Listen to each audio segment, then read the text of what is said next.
Welcome to the City of Hoboken Budget Workshop. I'm Councilman Phil Cohen. I'm the chair of the administration.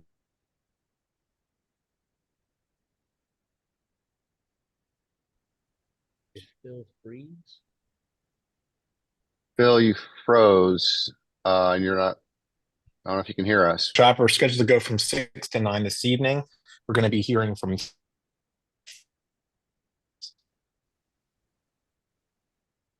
for administration finance. We're going to be hearing from Parks and Recreation.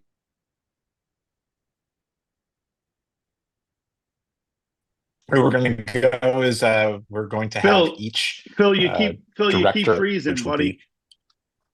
Oh yeah? Yeah, you might want to turn off your camera. See if that'll help. All right, I'll do that, and I might move to a different room in my house. Maybe that'll be better. Okay, so hopefully that's better. Thanks for the suggestion, Michael. No problem, bud. Good. So we're going to be hearing from administration. We're going to be hearing from Parks and Recreation. We're going to be hearing from transportation and parking this evening. It's going to go from 6 to 9. That's what our schedule is. If it goes quicker than that, that's fine. There's going to be a PowerPoint presentation accompanying each of these departments. Then all the members of the council will have an opportunity to have any questions or comments they want to make. Then we're going to go through all three, and then at the end of the three presentations and the council's interactions, we'll open it up for public question and comment. And that's the plan for tonight. So we're going to start with administration, and I believe Business Administrator Caleb Stratton is going to be making a presentation on behalf of the administration. So I turn it over to you. All right, we got to read the Open Public Meeting Act. I would like to advise all those present that notice of this meeting has been provided to the public in accordance with the provisions of the Open Public Meeting Act. That notice was published on the city website. Copies are provided the Bergen Record, El Especial, North Star Ledger, Jersey Journal, also placed on a bulletin board in the lobby of City Hall. Written objections, if any, shall be made to the city clerk. Salute the flag. I pledge allegiance to the flag of the United States of America and to the republic for which it stands, one nation under God, indivisible, with liberty and justice for all. All right, thanks for that, Jimmy. Caleb? Just let me do the roll call. Okay, go ahead. Mr. Cohn? Here. Fisher? Mrs. Jabor? Here. President Zano? Present. Mr. Cantero? Present. Mr. Ramos? Mr. Russo? Present. President Doyle? He's here. Doyle's here. Okay. Doyle's there. Okay. And Councilwoman Fisher looked at you when you called her name. She's Yep. All right. Sorry. Thank you. Okay. all right. Caleb, take it away. Thank you, Councilman.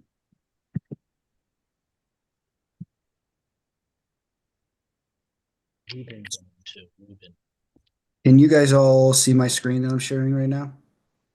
Yeah. Yes. Councilman Ramos. present.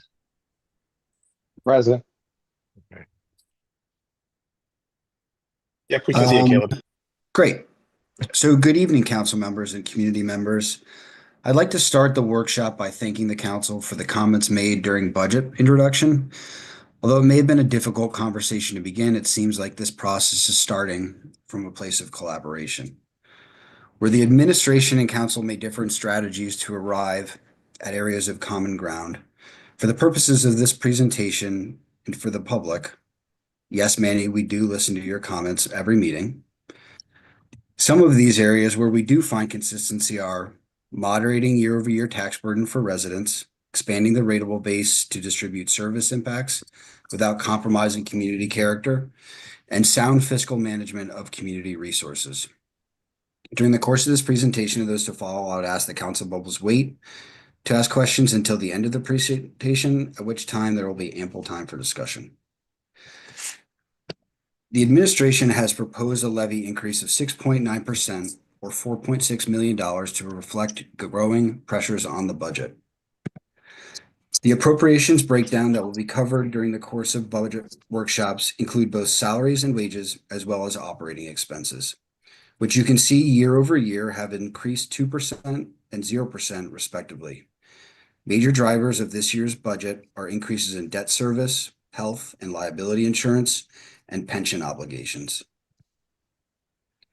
And the reason why these specific drivers present such a challenge is that they have grown considerably over the last 15 years, while our levy and ratable growth have not kept pace. Before we discuss revenue growth, city revenue as a percentage of the city's overall budget is more than 50%, meaning that the levy is less than 50% of the city's overall budget. And you've seen these statistics before. Debt service is up 98%. Pension obligations have increased 82%. Health insurance costs have risen by 72%. And that's while ratables and levy growth have been flat.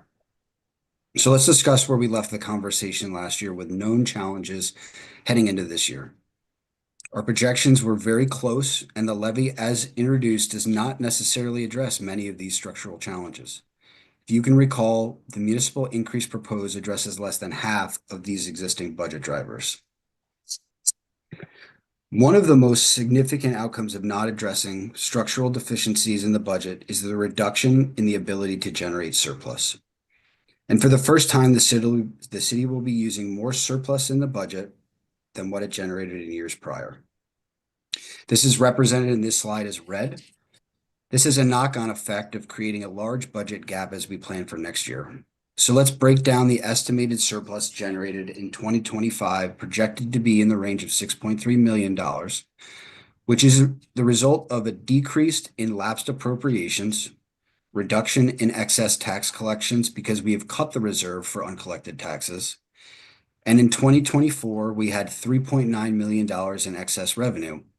But when we increase anticipated revenue in the 25 budget, that automatically decreases excess revenue we could anticipate for the end of the year. Now, if the city is only projecting to generate approximately $6.3 million of surplus in 2025, and we use $12 million in this year's budget, that creates a $5.7 million decrease in surplus that we can anticipate for next year's budget. Avoiding difficult conversations year over year compounds the pressure on this budget and future budgets. Right now, we are facing budget drivers next year that will overshadow the first 100 days of the next administration. While some of these numbers may break in the city's favor, if they do not, which with the pension decrease this year, we are anticipating higher than average pension costs next year, we are still facing significant 8-figure deficits in funding based on reasonable projections, which I would like to describe in further detail. 4 items: surplus regeneration, which we just discussed, debt service, health insurance appropriations, and labor contracts are projecting potential revenue decreases as well as expenditure increases. Debt service increases next year related to the last tranche of funds required to acquire the DPW site and for the emergency improvements for Sinatra Drive. Healthcare costs have typically increased year over year by 14%, and healthcare expenses this year are outpacing our actuary recommendation for 2025, meaning that we will further erode our self-insurance reserve in 2025. To catch up on self-insurance reserves and to fund 2026 group health care at appropriate levels, we expect an increase of $5 million. And last, the city has only settled contracts with 3 bargaining units out of 7. And the cumulative impact of settled contracts, as well as unknown potential future settlements, will likely have a significant impact on next year's budget. And as we enter the next phase of budget deliberations, I would like to make the following recommendations to the council that will help sustain services, reduce cap pressure, improve financial standing, and address underfunded lines in the budget. This slide is new material. And I want to highlight that we do not make these recommendations lightly. and they were the same recommendations made to the mayor during the lead up to budget introduction and described at budget introduction to the council as the back and forth between the business administrator's office, CFO, the mayor, and the council. And this year, we are asking the council to make challenging decisions for the financial health of the community. While these corrective actions will help pivot towards a structural balance, there are multiple other actions that we must take as an administration and the next administration that include but are not limited to fee amendments, hiring freezes, program reductions, rateable growth, using the levy bank, and developing new products. 5 or 6 figure budget amendments will not account for rising debt service, pension, and health insurance costs, and will cover a heavy cost to staff morale, quality of life issues, and the resources available to this administration and the next. If keeping taxes low is a higher priority than the maintenance and improvement of city services, then the steady progression of this community will stall. These recommendations are driven by actual deficits and projections of deficits for next year that may become insurmountable for future administrations. And before we dive into some of the details related to the perceptions of what is overspent and what needs to be cut in order to fix the deficit, let me start by pointing the spotlight at my department's budget introduction. Our expenses year over year are essentially flat. We are not overspending lines. We're not filling positions left from attrition. We are white knuckling tariffs, federal funding freezes, increased costs of goods, and rising costs of non-negotiable contract increases by squeezing every dollar out of what we have, while also balancing the growth and investments demanded by our community members. The administration budget, which spans 14 divisions, is foundational to the function of municipal services. The staff, which serve the community, has hundreds of years of municipal experience, and I would hold their efforts against any community in this state. So often we focus on what isn't working in municipal government while overlooking what is. This is a great community that so many people love, including every person on this council. And I would say with emphasis, especially those of you vying to become the future leadership of this organization. And the department heads coming before you this evening are going to deliver a similar message to what I'm saying right now. As I go through the next 3 slides, I will highlight areas of growth and areas of attrition and decisions made to avoid taxpayer increases that we carefully monitor throughout the year in order to balance growth. This same flat budget is what many of you may turn your attention towards in order to make cuts, but please keep in mind that this budget only represents 6% of our overall municipal budget. The mayor's office budget line grew, as well as community affairs, to fund activities that celebrate the city's heritage and history, expanding programming and events. These increases were offset by lines in the city council, business administrator's office, and city clerk. The reduction in the clerk's line is partially accounted for in new lines related to the primary and elections for this calendar year.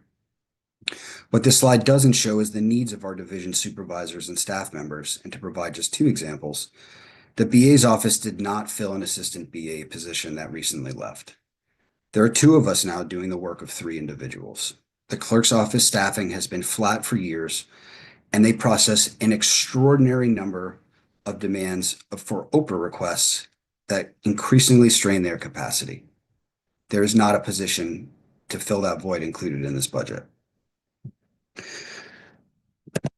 The remaining division lines have held static or were reduced. The substantial increase in this year's budget comes from special elections, a $130,000 increase year over year. The construction office needs an assistant construction code official and more clerical staff, which is not represented in this budget. They need to modernize and digitize their operation, which last year was paid for by OE transfers from other divisions. The finance department is down 2 positions. The entire budget growth for this calendar year is represented in this single slide, a difference of $35,000 or 0.36%. And if you were to do the math a little differently, based on the increased cost of the special election, you could arrive at the conclusion that attrition and OE management reflects a $100,000 reduction in expenses year over year for this department.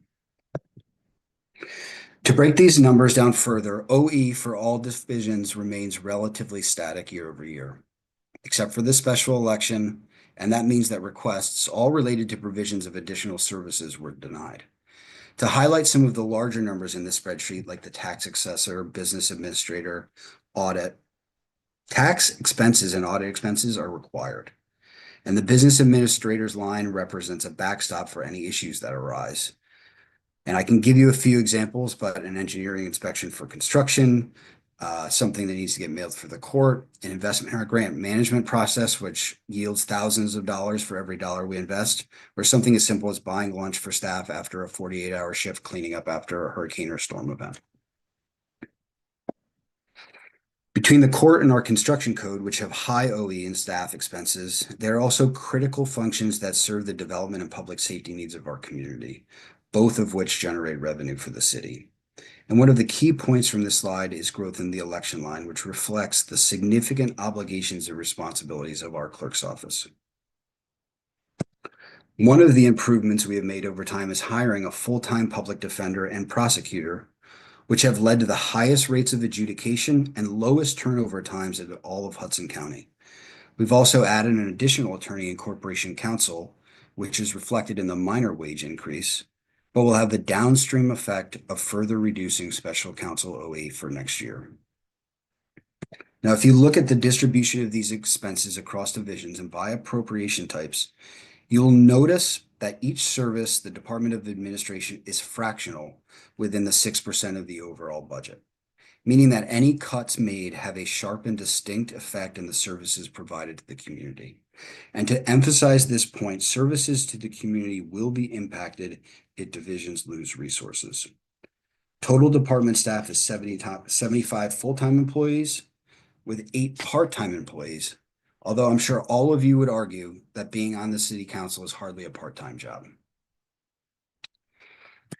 I want to end my presentation by reiterating we are not here because of reckless spending. The city is not facing 5-figure problems that can be solved by canceling a contract or trimming a few $1,000s here and there. Will my presentation complete? Please take what our directors say seriously, not just what's in this budget, but the needs that have been overlooked or underfunded within what's already been presented to this council. So please revisit the recommendations at the onset of this presentation to fully fund healthcare, debt service, reduce the reliance on surplus from the general fund and utilities, to plan for delinquent taxes, and to provide growth of the levy and the ability for this budget to generate a surplus.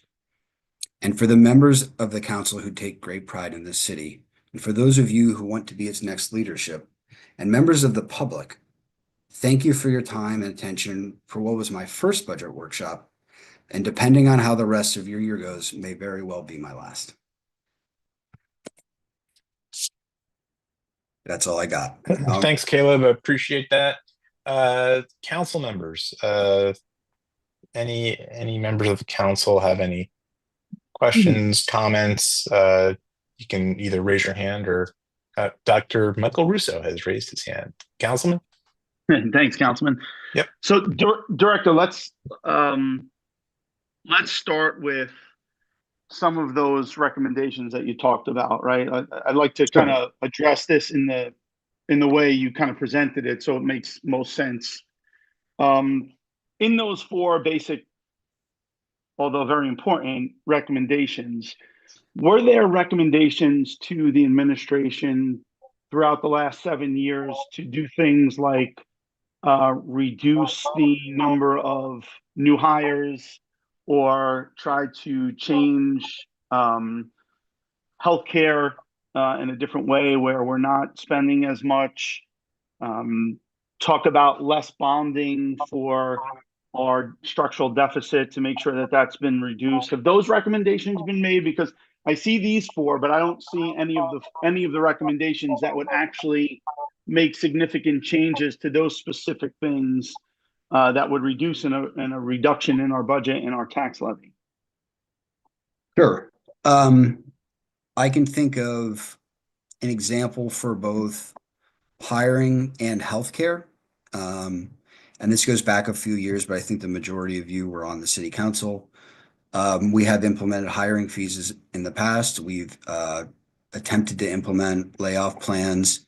And I think that that was an extraordinarily painful exercise for both the administration as well as the city council. And I think that a number of those items were eventually walked back. Healthcare, there was a attempt to renegotiate. These are contractual benefits, either mirroring something similar to the state benefits plan. We had employees that were put on health savings account.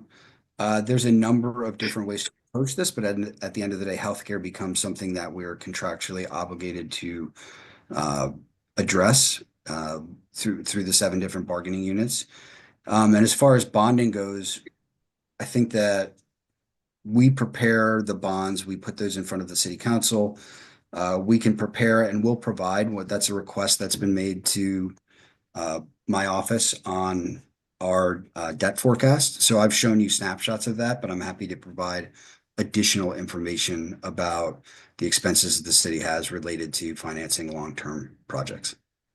Yeah, let's talk about quickly about the headcount, and I didn't ask about layoff plans. I asked about additional hires, and I agree with you that once,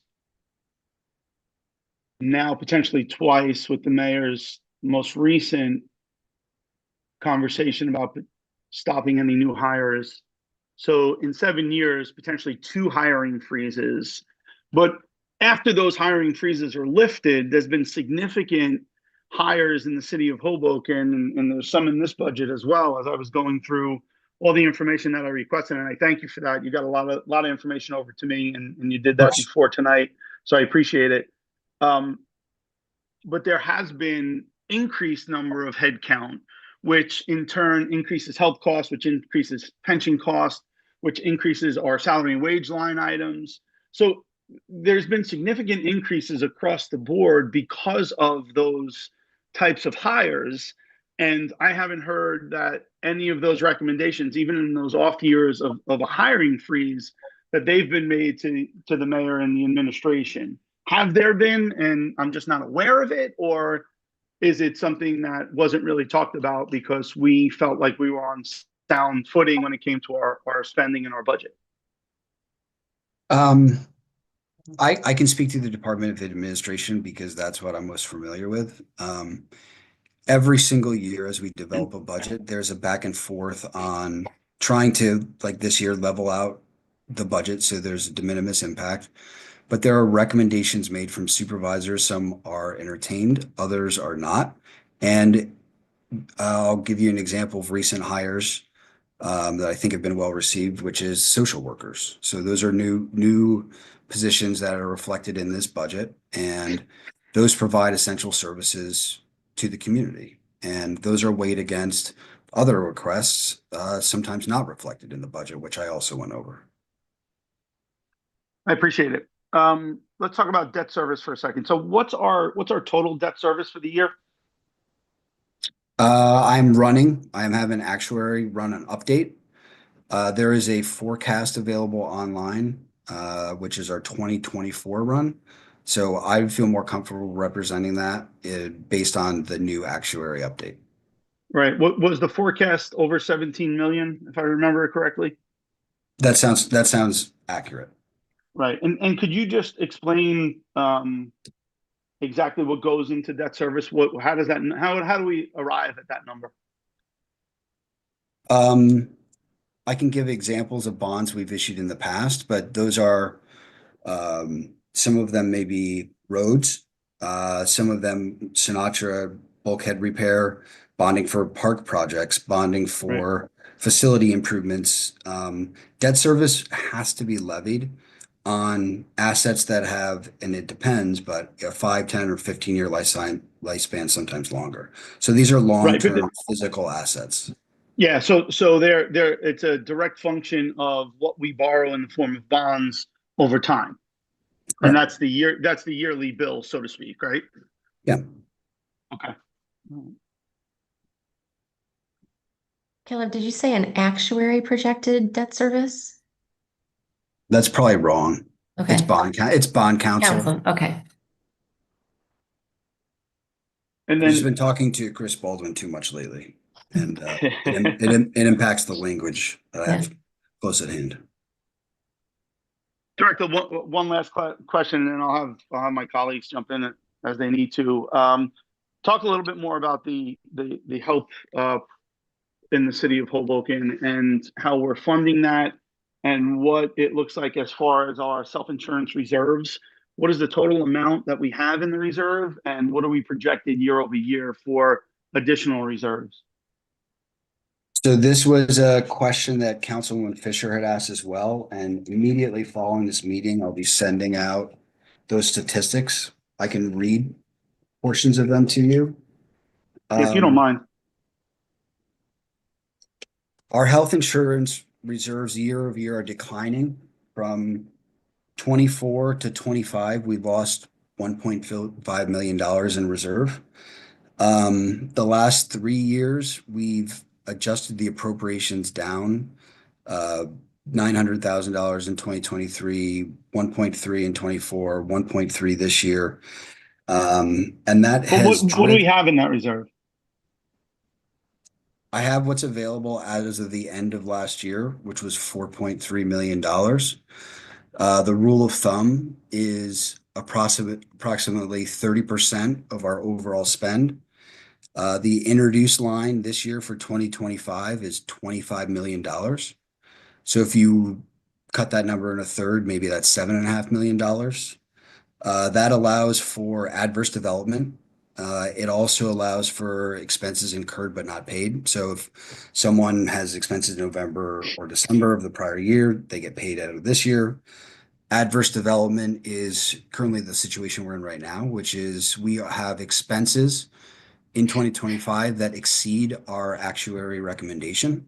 We will run our medical expenses at a deficit this year, and that will further erode the reserve balance below the number that I just quoted to you, which is why I am concerned about under appropriating our healthcare obligations. And just to be clear, there is an adjustment to our actuary recommendation, which is Chapter 78 contributions.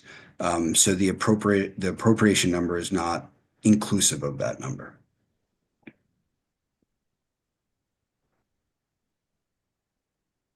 So that would just be, so in other words, you're saying that $25 million for health insurance is only the city's portion, not Correct. the portion from the individual employees. Correct.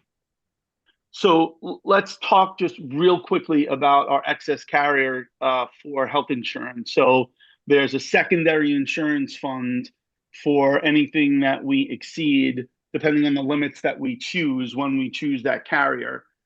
Where are we with that? What is that number? What is the individual number? And then what is the overall number for that carrier? I do not know the answer to that. I'll have to get back to you. You're referencing stop loss insurance, correct? Yes, correct. Okay, Councilman, is that it? Or do you have anything else? Thank you. I appreciate it, Phil. Thank you, Yep, you got Councilman. it. Yep. And Thanks, Councilman, thanks for the recommendation.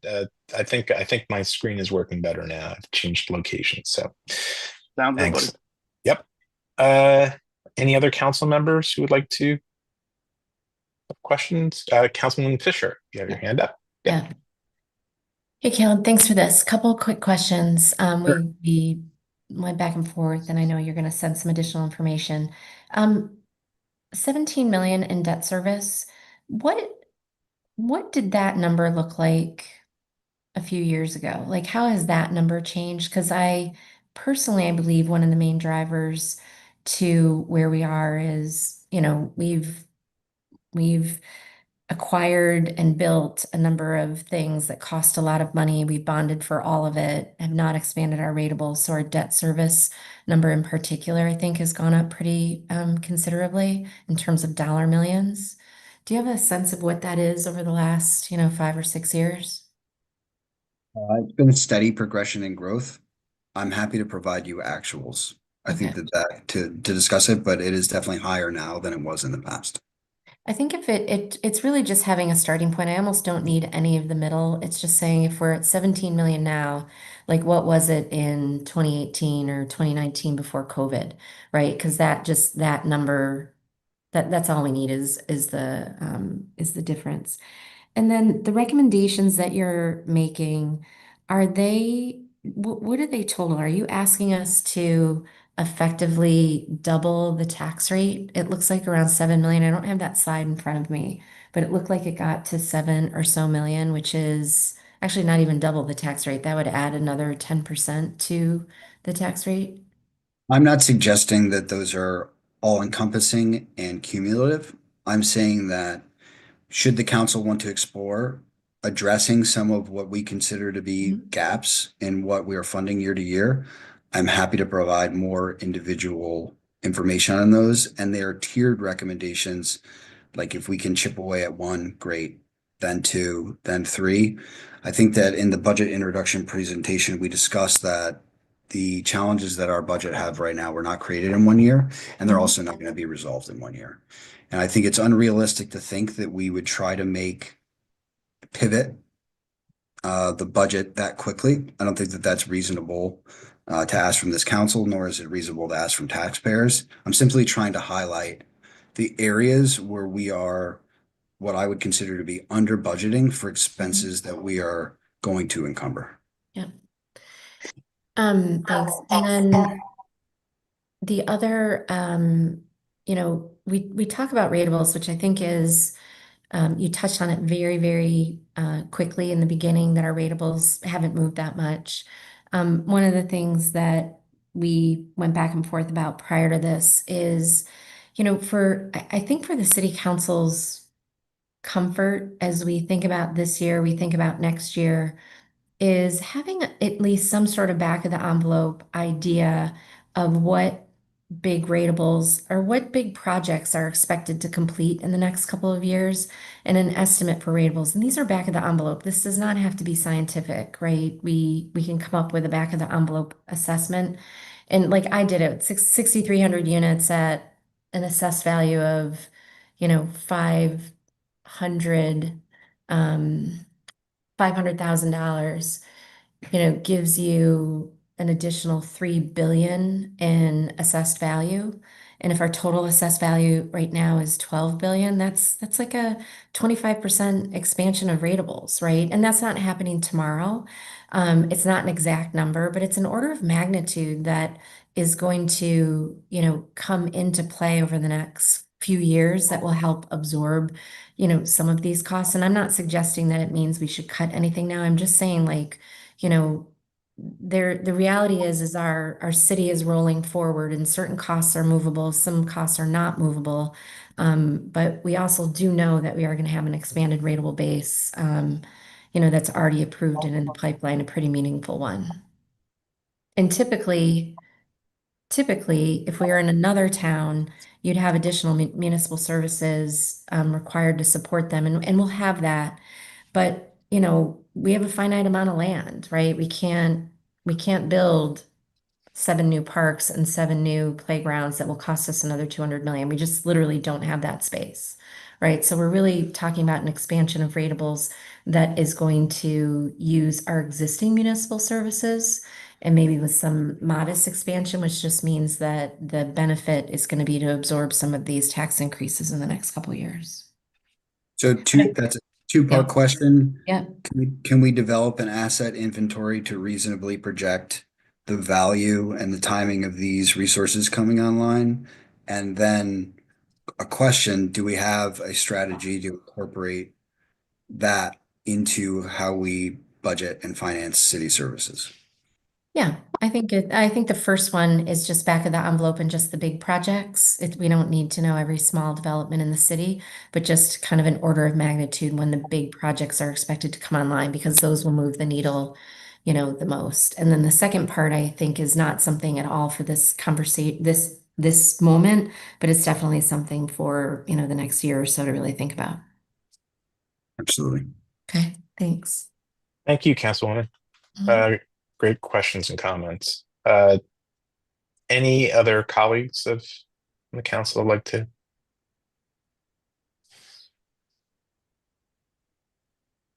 Councilman Ramos. No. Yes. You are on mute.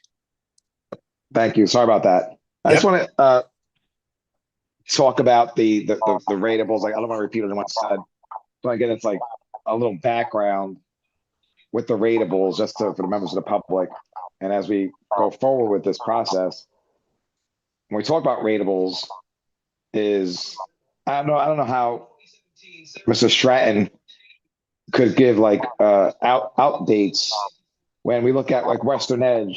That process started in 2014. It's 2025, 11 years.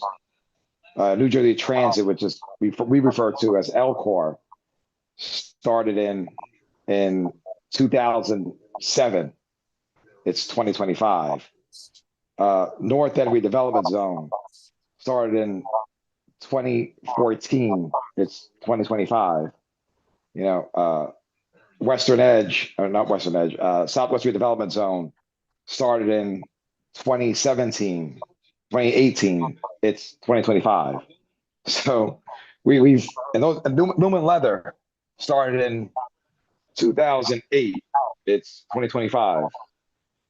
You know, we have all these redevelopment plans, but these ratables really haven't come through. So and that's partially I'm in favor of development over a period of time to try and keep the ratables going, keep taxes as minimal as possible. And I'll give you examples of that. And these things take time, because in 2002 we adopted Maxwell Place.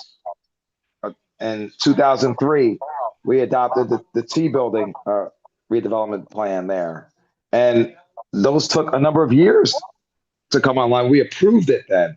And it takes a number of years. We absorbed those rateable bases coming throughout the late 2010s, the late 2000s, the early 2010s, mid 2010s.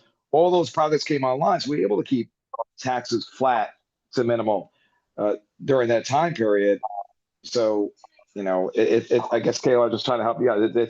It's hard to predict when we haven't been as efficient in adopting these plans, where it's taken from 2013, all the examples I just cited, and the length it takes us to do these things. But I think the only real major one that we have coming online soon this year is 38 Jackson Street, which is in Southwest Hoboken. You know, the Housing Authority redevelopment plan, that's when we started that. That started in 2011, when it was no longer on the city council. Again, it's 2025. So those are all things that we have been moving it during this time period, where we knew we're buying new parks, building new parks, but we weren't doing the other thing at the same time to keep those ratables coming in at a minimum to observe those costs that would preserve the surplus coming in year over year over year.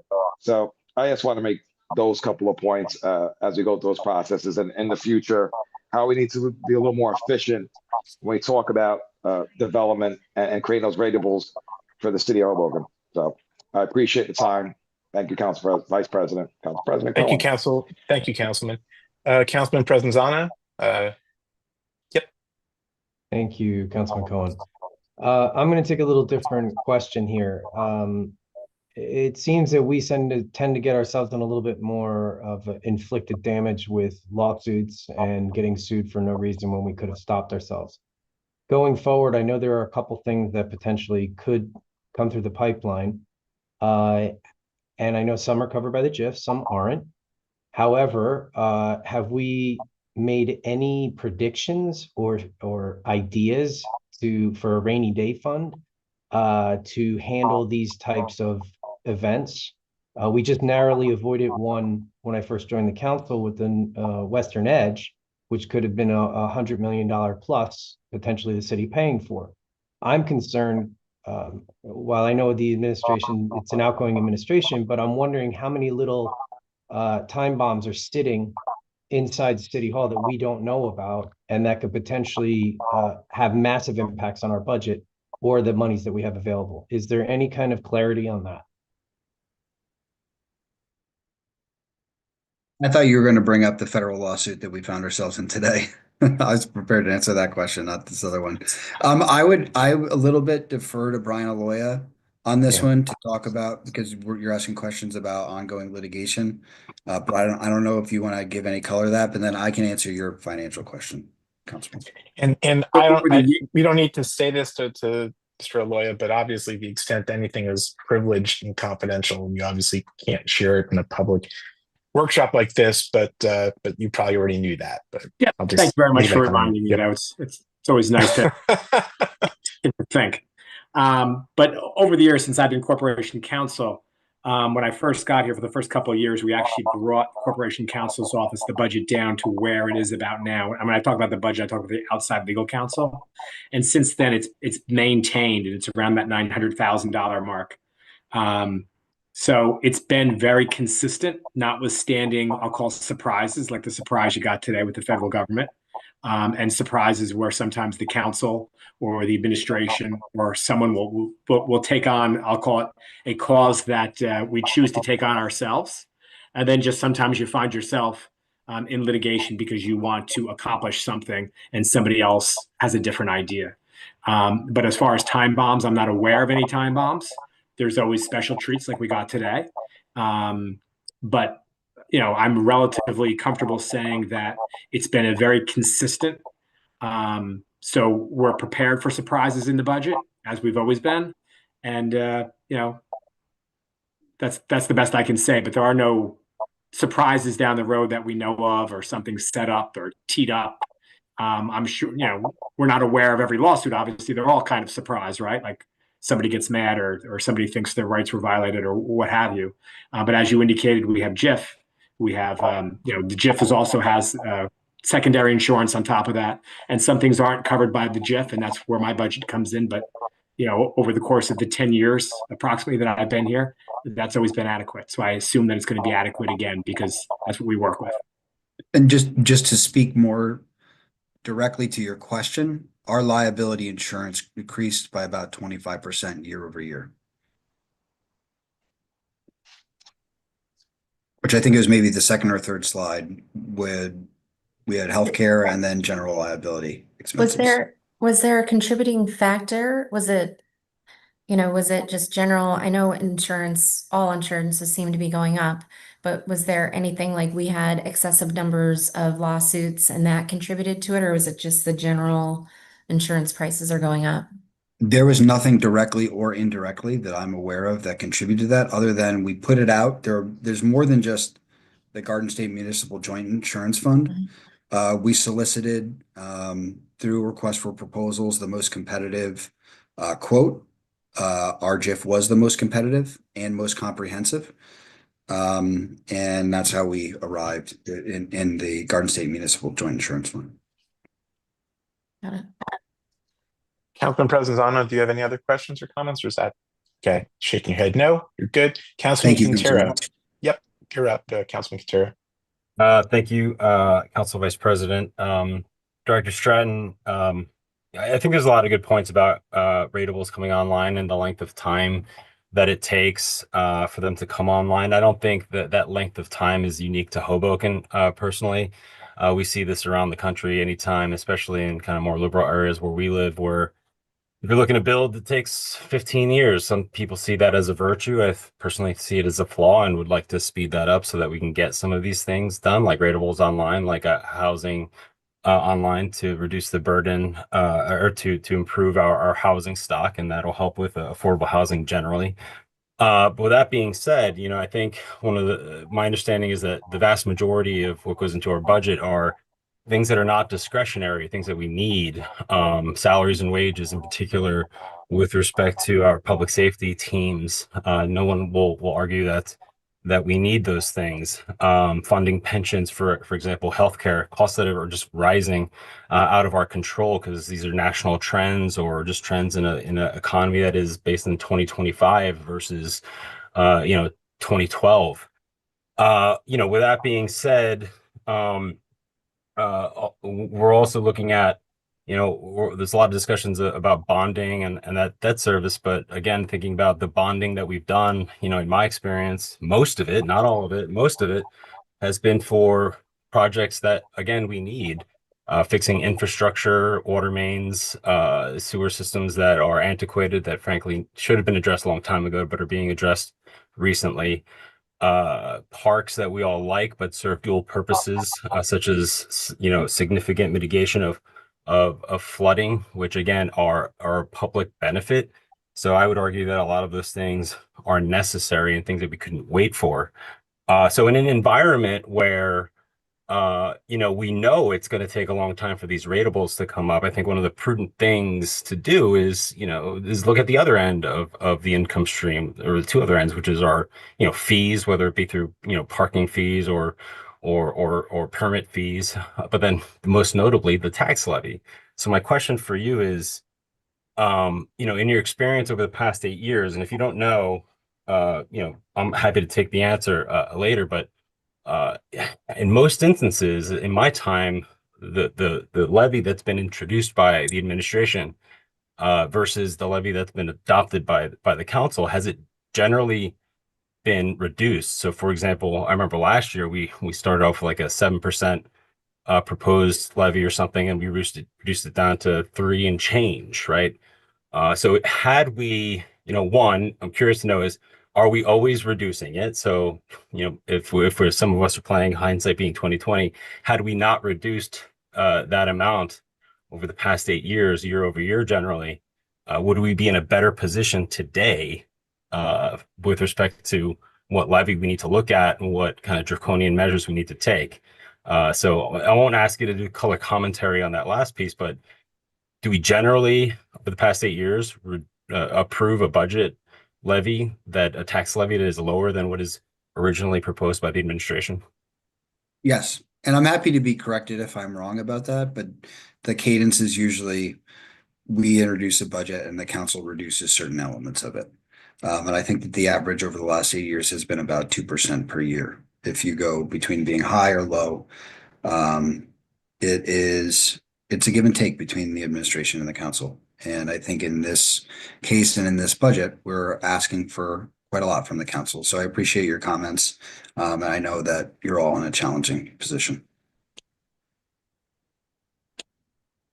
Thank you. Is that all, Councilman Quintero? Yep. Councilman Doyle, Council President, says your hand is up.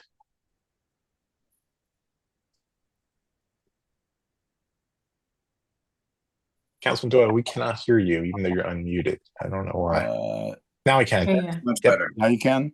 Yep. Okay, thank you. No, I'm politely listening, and I have to say, the Councilman Fisher, I think, made some excellent points with regard to we have a square mile and we don't have, areas that can be developed initially. We have what we have, but I would feel remiss if I didn't point that there is a lot of evidence out there that, building residential as a means of lowering taxes is a myth. Is not a sound planning. By that, I don't mean we shouldn't be building anything, but what I'm saying is the notion that if we build a fair amount of residential housing, then those taxes will cause all of our taxes to go down. When there'll be more children, there'll be more school taxes, which is not our municipal levy. There'll be more police officers and fire officers and their pensions, and there'll be more fire equipment. So we tried in the North End. Commercial development can actually bring down taxes, and we zoned through the redevelopment process the North End, and because of circumstance, COVID, etc., it's being chipped away. The potential gain there is being chipped away, gain in commercial development, and it seems to be gradually being replaced by residential to a large extent. And I think we're losing an opportunity there to actually help us as far as our, our tax rate. But the reality is that, costs do go up every year. A lot about the eggs. And so there is a reality that if the expectation is a zero tax rate forever, then, you know, maybe it's just a question of unrealistic expectations. But anyway, that's more of an observation, not a question for you, Caleb. So thank you. Thank you, Council President. Councilman Russo, your hand's up. Do you want to speak again? Yeah, I just had a clarifying question for Caleb.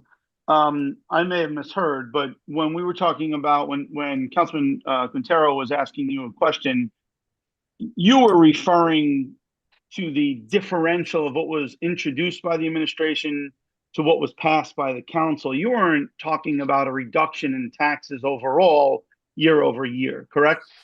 Yeah, that's correct. I was saying that I'm going to give an example that's inaccurate.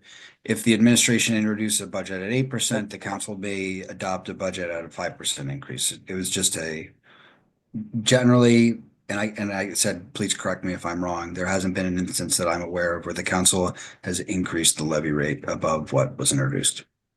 Right, but in all that time, there was an actual increase in our taxes in the city of Hoboken, not a decrease, correct?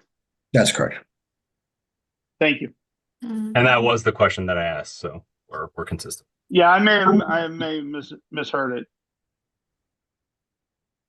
Councilman Fisher? I think we had a decrease one year. I think we might have had a decrease. I think the mayor put up a flat one and we brought it down to like a -2.5 1 year. Yeah. Yep, I remember that. Yep. Yeah. I just want to clarify only because I'm not sure Councilman Doyle heard everything I had said.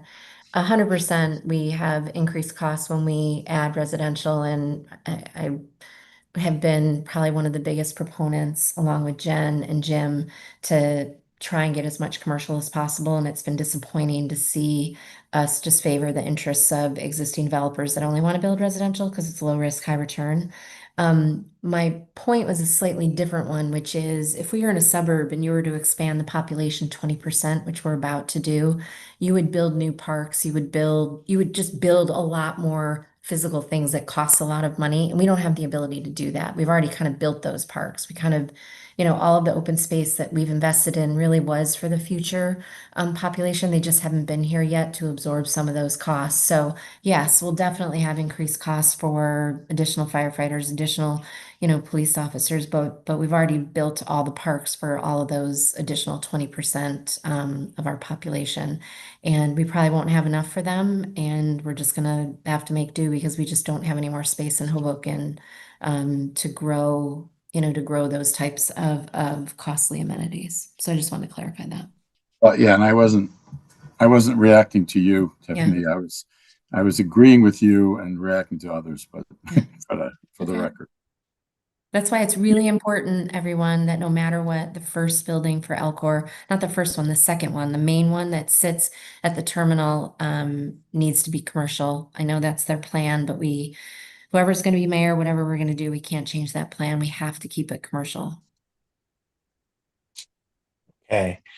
Thank you, Councilwoman. I think that's it for the council. And again, the format for the workshop today, we're going to get presentations from the 3 departments. Then we're going to have council questions and comments. And then at the end of the 3, we're going to open it up for public questions and comments. So I believe I had the opportunity to speak for quite a long time, as did Corporation Counsel. I know that Jimmy Farina is chomping at the bit to tell you how good of a job the clerk's office has done and what their needs are. Jerry, do you or Jimmy have anything to add, or you want to make a contribution before we leave the administration? The only request that I have is that, our budget's been flat for the last several years, but what's happening now with the Oprah request, we went from 125 Oprah requests for the month, and now we're up to 250 a month. We're inundated with Oprah requests. We received approximately 1,500 requests for 2024. It went up to almost 3,000. It will be 3,000 in 2025. So most of the staff that I have now is like consumed with, besides their other duties, are inundated with these open requests. So somewhere along the line, we're going to need more help in that office. The other thing that we probably anticipating a runoff in December, if the May's election, Councilman at Large, 6th Ward, that would be probably almost another $100,000 in expenses. The one good thing about the November election, the county pays for the advertisements for the sample ballots. They pay for the board workers. They pay for all the advertisement and all the other expenses. If we have a runoff in December, then we assume that burden to pay the board workers, the sample ballots, the mailers, and everything else that goes along with that. So we're anticipating that somewhere around $100,000 if we get into the runoff. Besides that, that's about it. Thank you, Jimmy. I see Councilman Russo's hands up, and I believe Councilwoman Fisher didn't lower her hand from before. Oh, sorry, but, you're right. Yeah, but Councilman Russo, do you have anything new? I do. And Caleb, thanks again for sending this information over. And I asked specifically about the election line and the breakdown of why it almost doubled.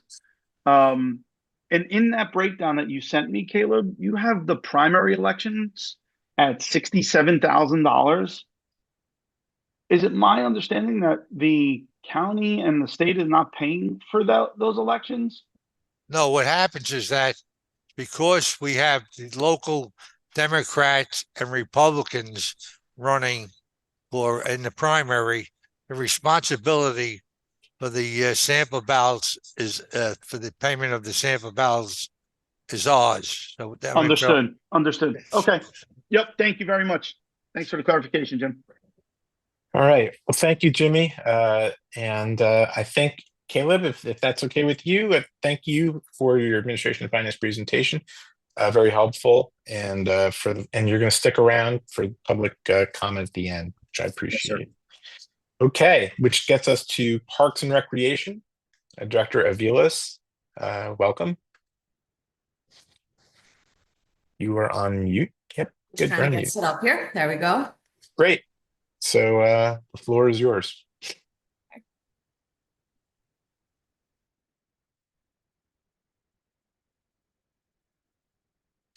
One second, it's loading.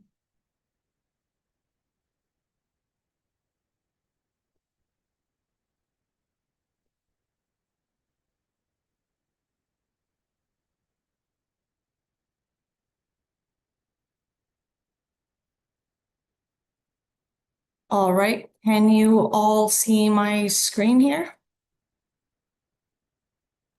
Yes, we can. Yep. Great.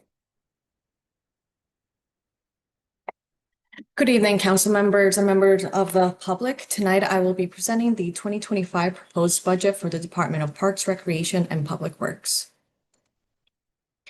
The Department of Parks, Recreation, and Public Works is proposing a $14.25 million budget, which is 10% of the city's appropriations. This is a 6% change from the $14 million 2024 adopted budget. The department consists of 7 divisions. The Director's Office, Recreation, Public Property, and under Public Works is Sanitation, Fleet, Street and Roads, and Parks. We operate 7 days a week across all divisions and respond to calls for service, day, nights, and weekends.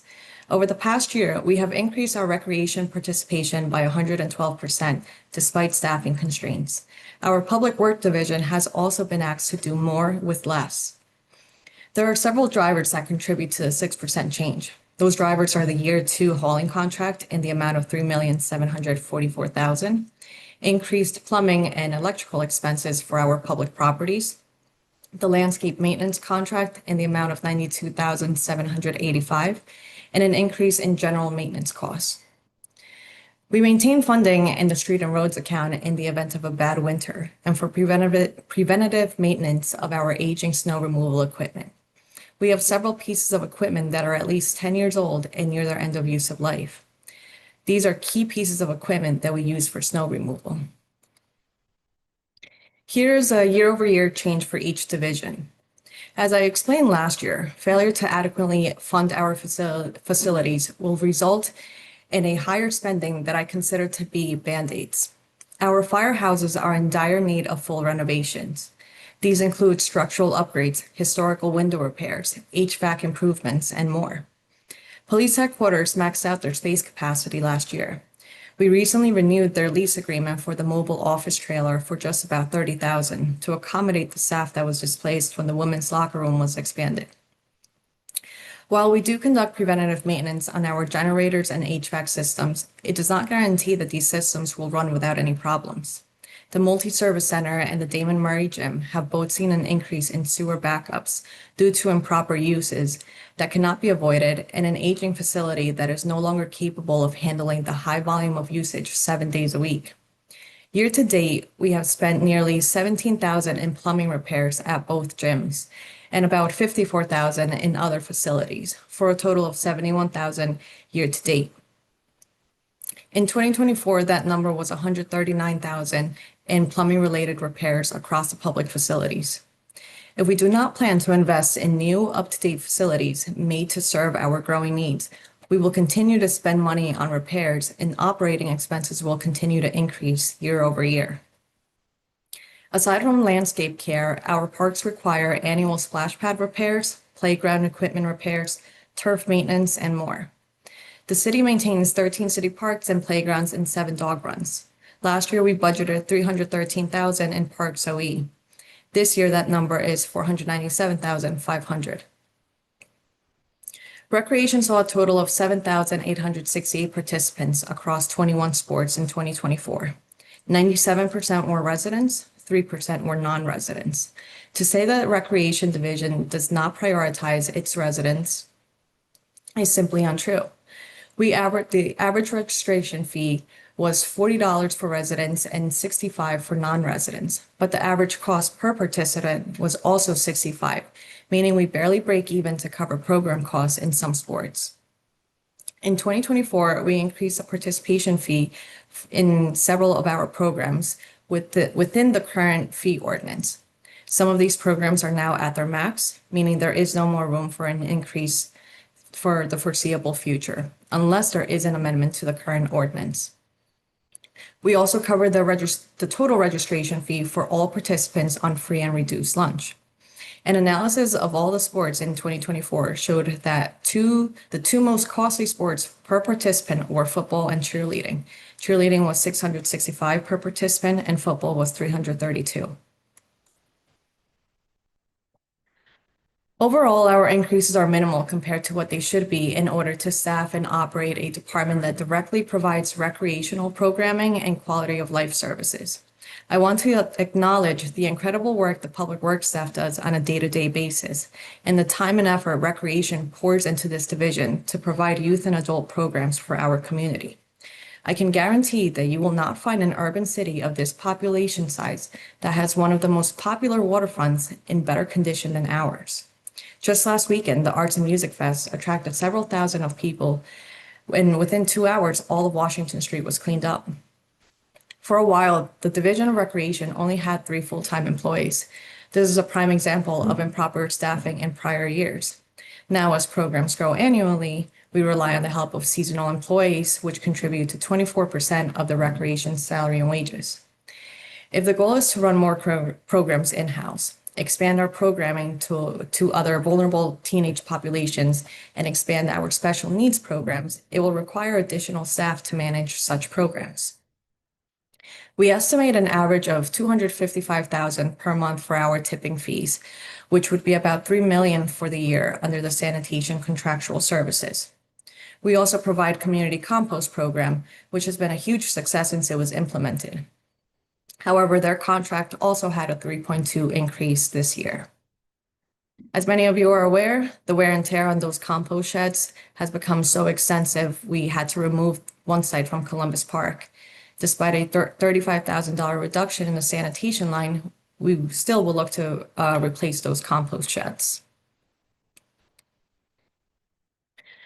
Here we see the percentage of each division by appropriation type. Operating expenses are 63% of the budget, and the contractual services contribute to the bulk amount under sanitation costs. To conclude, our goals for the future are simple. We want to continue providing recreation programs in-house and provide even better quality of life services. It would be in the city's best interest to increase current permit fees in order to generate more revenue in the limited areas that revenue can be generated. These budget increases are not a result of prior year overspending or mismanagement of funds. Instead, the increases are a direct result of our city rapidly growing and expectations continuously changing.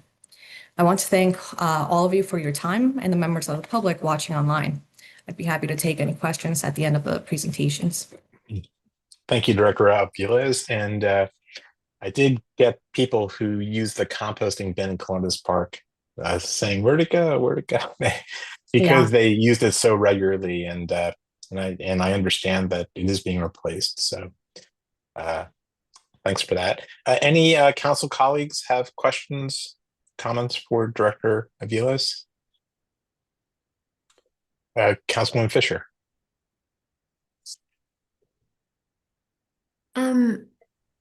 So a couple things. I think it's helpful if you pull sanitation out of the total budget, because sanitation we don't have a whole lot of control over it, but the rest of them we do. And when you pull it out, the rest of the budget's around an 11% increase. What are in the budget, like what are the biggest drivers to your increase of 11%? And in general, like park maintenance is one of those. I don't know that we have a lot of visibility around like the cost of maintaining our parks. Do we manage a budget for each one of the parks so we have an idea of how much each one of the parks costs to manage and have a sense of, where money is going and into which park or anything? So we don't have each park broken up as a line item. I do have individual works, say our ironworks, our playground equipment, maintenance repairs. All of those are broken up into budget lines that we would charge to. So if we have Madison Park, for example, that splash pad, we have repairs to do every year when we activate. And that's simply because it's so heavily utilized during the spring and summer months once it's open. So to answer your question, we don't have each park broken up as a budget line, just the work that we charge to each account. Okay. I can look into that if you would want to know specific. Is it playground equipment repairs or any type of specific job? I can look into that. I feel like as we think about, we're just still adding more parks, right? So, which is great. And we're upgrading parks. We haven't finished the Southwest Park, the expansion. We've not yet built the one at 8th and Monroe. We've not built out Maritime Park. We've not built out Rebuild by Design, the new Cove or Harborside Park. And so I think and we know that Northwest Resiliency requires a tremendous amount of maintenance right now. It's like falling apart. So I think it is helpful for us on a go-forward basis to track those costs. And even if it means we have a citywide landscaping, just even allocating, a landscaping cost in some sort of way, whether it's by square footage, number of trees, whatever, and start to come up with a cost of maintaining these parks so we have a better sense. And we can also have more visibility on, what it looks like when we have another 4 really big parks coming online in the next couple of years, right?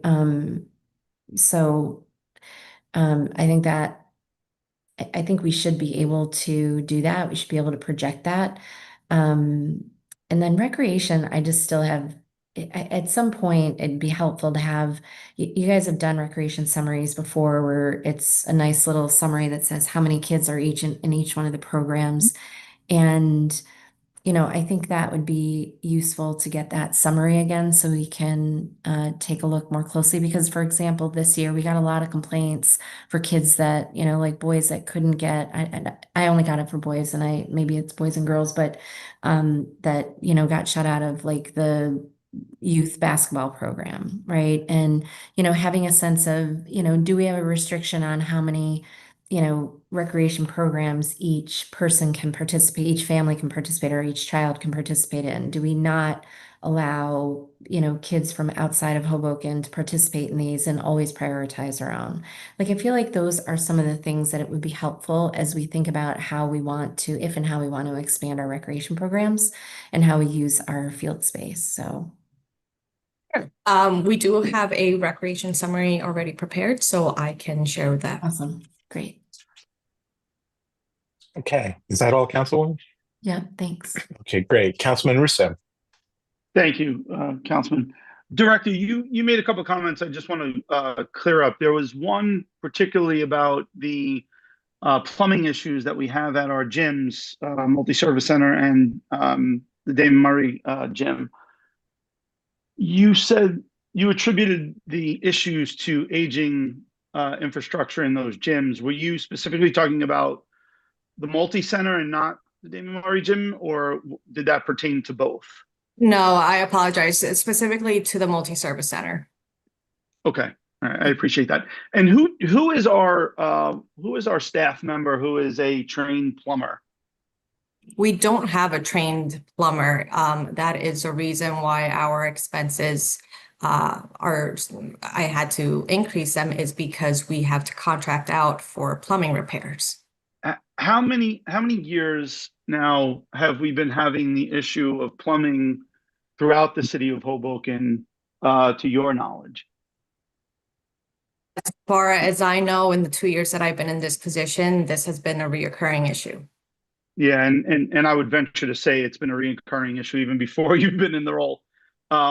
It goes to my question, why have we not hired an in-house plumber? Why have we not hired an employee who has that skill set, instead of contracting out hundreds of thousands of dollars for not just the gyms, of course, but anything else in the city of Hoboken? Why are we not looking at hiring somebody in-house who is a union employee or a union certified plumber? Or why have we not utilized what we have in place already, which is a direct hire agreement that we have with Hudson County Building Trades, to utilize somebody in that capacity? So as far as why we haven't brought in someone in-house, the salaries that we offer for these specialized positions just are not, no one is looking to accept positions at the salaries that we offer. I've had this issue with the HVAC, trying to bring someone in-house as an HVAC technician, and our salaries are just not competitive enough. Could you dig into that a little bit? What was the offered salary to, we'll use the plumber as the example, and then what was the yearly cost for all the plumbing throughout the city of Hoboken for the year? So last year, the yearly cost was about $139,000 across our facilities. And what was the offer to the plumber? We have not put in a job ad for a plumber. Oh, at least not in the 2 years that I have been in this position. Oh, I'm sorry. I misunderstood you. I thought you said that you offered someone and they declined. No. I said that we've had this issue with the HVAC position that we did advertise, which is another specialized service, since we also have HVAC issues at our facilities. Well, let's dig into that one then and use a better example. What was offered for that position, and what was the HVAC costs throughout the city of Hoboken for the year? I don't have the total number. I could definitely get the amount of 2024 in HVAC improvements, but the salary that we were offering was $80,000 max. $80,000 max.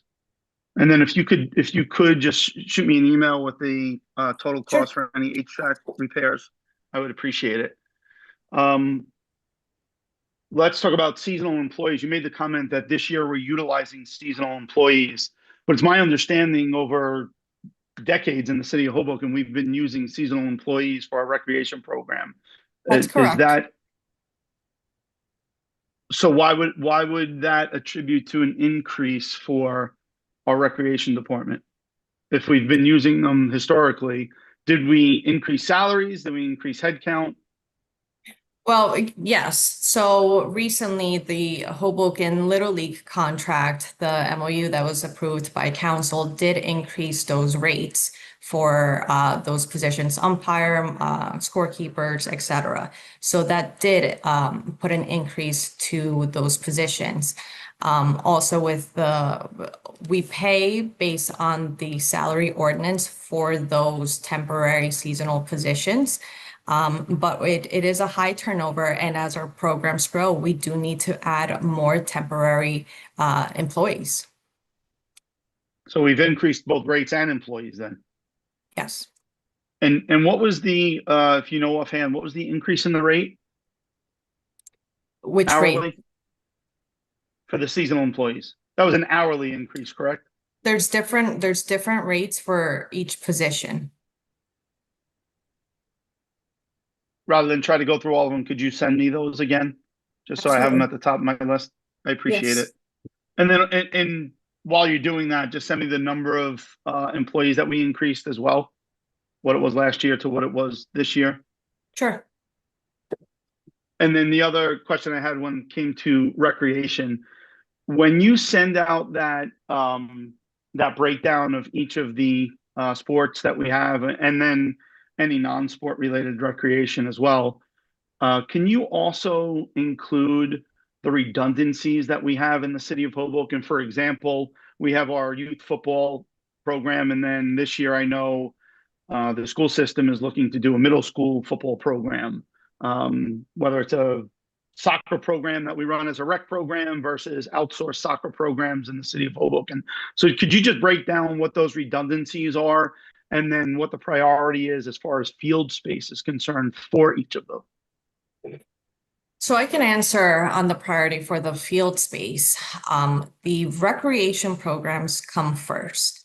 So when we are planning for the year, we put holds as to what our programs will look like for the upcoming season. And it's our priority to serve the residents and our participants first. So regardless of how that is looking for outside organizations to then have field time, our top priority is to first put our programs. Yeah, and I was speaking more to like in the sense of if there are more than one non-recreation vendors, how are we prioritizing them? So if there's let's just say field hockey, if there were 3 field hockey, you know, and I'm making that up, of course, but if there were 3 different vendors for that, how are you prioritizing amongst those 3 vendors that in essence would be on equal footing, right? And again, if you know it, you can most certainly answer it, but if not, please just put that in what you're sending over. Sure. It does go based on the ordinance that we have. We have our recreation programs, schools are next, nonprofit organizations, for-profit organizations, outside organizations. Yeah, and as I said, those that are on equal footing, how are those prioritized? Is that a first come, first serve, or is that size of program versus non-size of program? But don't we have 2 traveling soccer teams or 2 traveling soccer programs? Like, why do we have 2 traveling soccer programs? That I can't answer since the city has zero control over these private organizations and what programs they wish to run. Again, I don't have an answer why there are 2 that exist. Yeah, and actually, and there's 3, I believe. Yeah, I'm not so worried about how many exist. I'm worried about how we're prioritizing them. So again, you don't need to answer it now, but just include it when you send that information over. I would greatly appreciate it. Sure. And then the other question, and this will be the last one, so I don't take up everybody's time all night. The other big question for me has always been, will always be, our hauling and our tipping fees. By my estimate here, we're talking about $6.75 million yearly for our garbage collection and disposal. I asked last year, I asked the year before, and I asked the year before that, and I'll continue to ask, have we looked at bringing this service in-house? And what does that look like in comparison to $6.75 million? What would the cost of that be? Yeah, so we are working on the waste utility study, a preliminary report that we reviewed from the from our consultant showed that bringing it in-house would not produce any cost savings to the city. So that is currently being I just worked want to make on. sure I heard that. You said there's no cost savings to the city bringing that in-house? No. No cost savings. Okay. That is being worked on, and once we have the completed study, we will be sure to share that. Yeah, please share that because all my research Of course. shows me that there'd be significant savings to bring that in-house, but we could compare those two when we get them. Okay. I appreciate it. That's all I had. Thank you. Thank you. Thank you, Councilman. Councilman Provenzano. Thank you. I just wanted to ask one quick question to follow up on Councilman Russo. How many garbage trucks do we own? We have the 2 electric garbage trucks and drawing a blank here, I believe we have 5 other ones. The standard diesel ones. Okay, I'd like to be included on an email that Councilman Russo is getting on some of that other information for sanitation. It seems like we have a good basis there. I'm going to start off with probably the hardest one. Earlier in the year, we had an employee outside, I think, believing in Virginia, and the only way we've really found that out was by watching some of the bills that we were paying. We were paying a Virginia tax.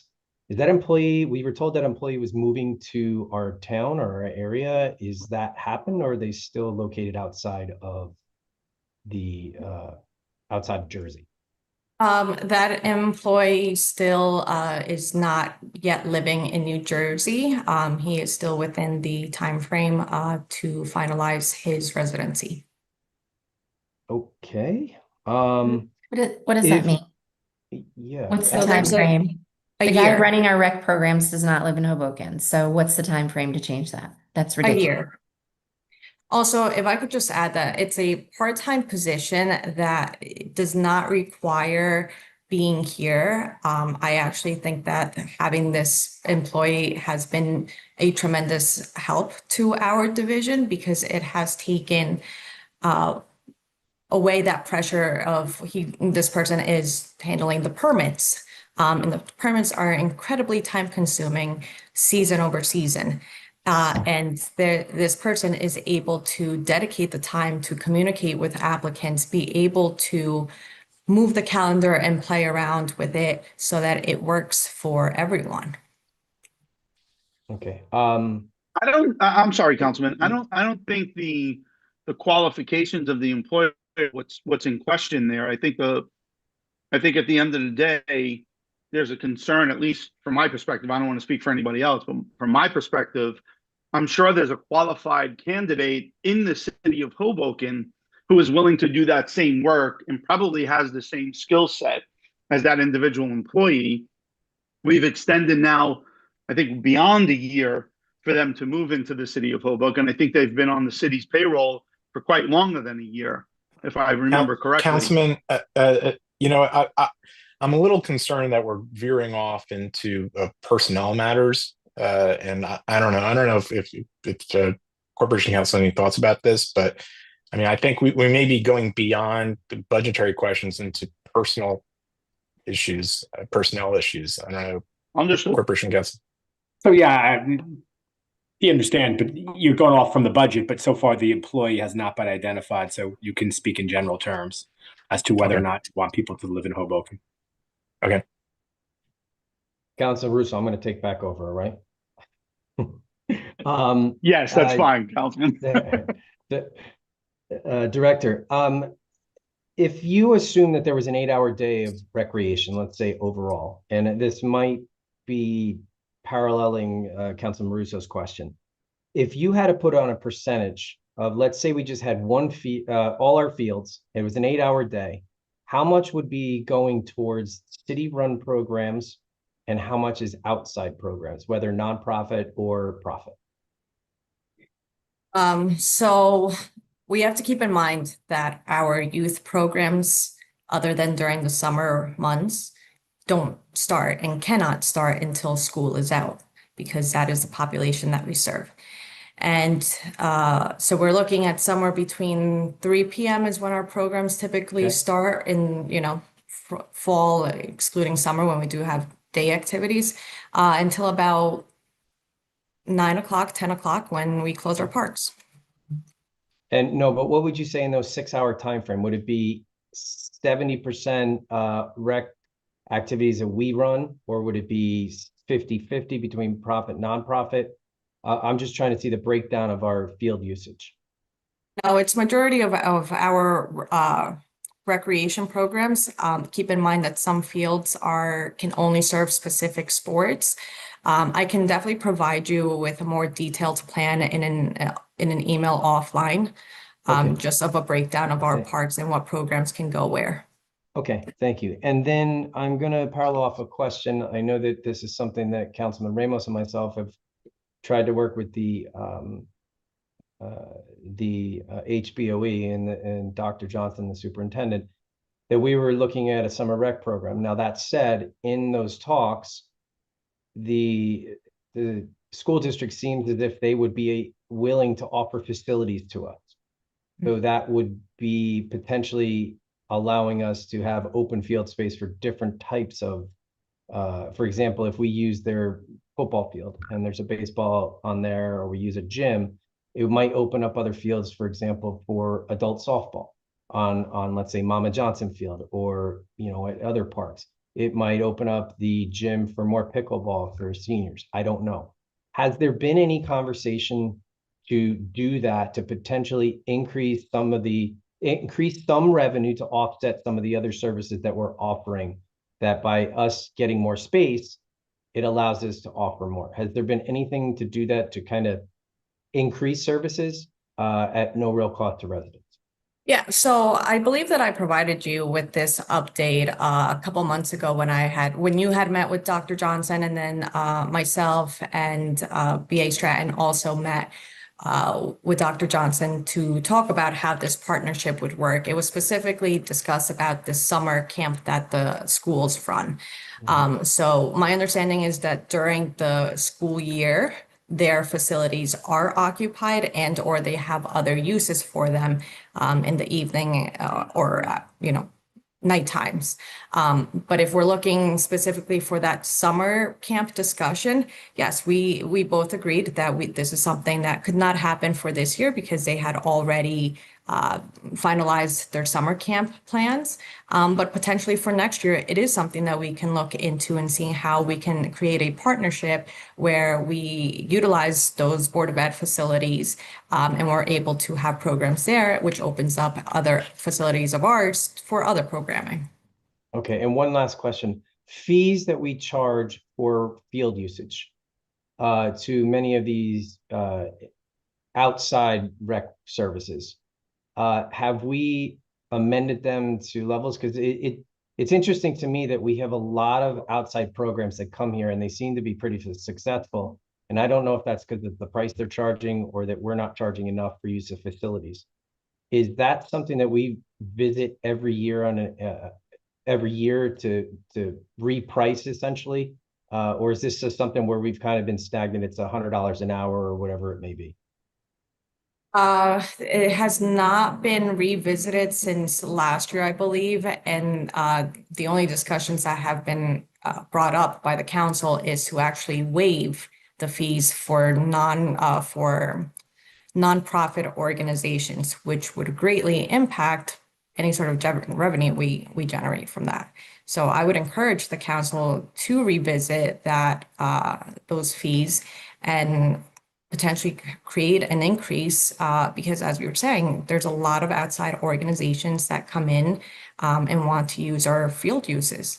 So our fields for their own uses. So it is something that we could benefit from an increase. Okay, thank you. Thank you, Councilman Cohen. And thank you, Director. Director, just one question. How many kids are in our rec program right now? So I could give you the 2024 total number that we saw in participants, and that was 7,800. Hold on, I have it here.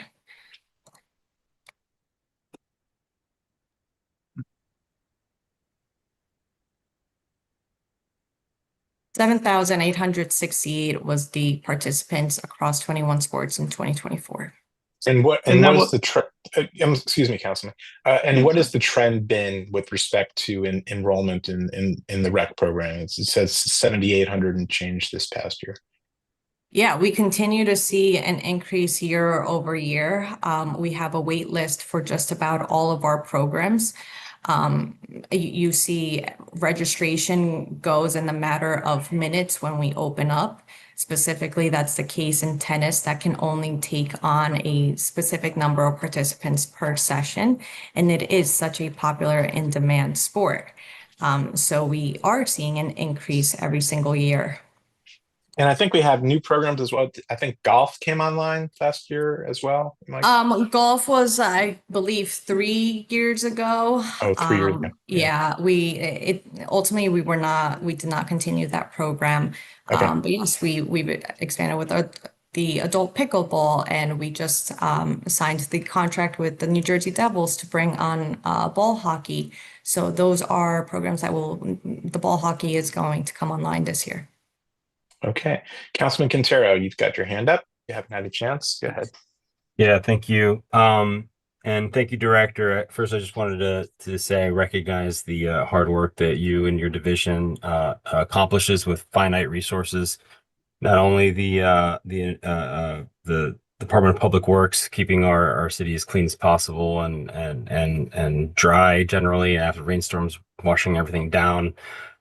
It's a significant challenge, and I just want to recognize that, as well as on the rec side. There are increased pressures, as Councilman Cohen said. Enrollments are up, and I think a lot of times folks unfairly criticize kind of the level of service provided, because generally speaking, I think it is good. Sure, could things be improved? I think yes, but I think when we are seeing these challenges, it's because of these resource constraints, because we can't add the 25th hour to the day, or forget that people need to eat and sleep as well. So with that being said, I appreciate the new additions to alleviate some of those burdens.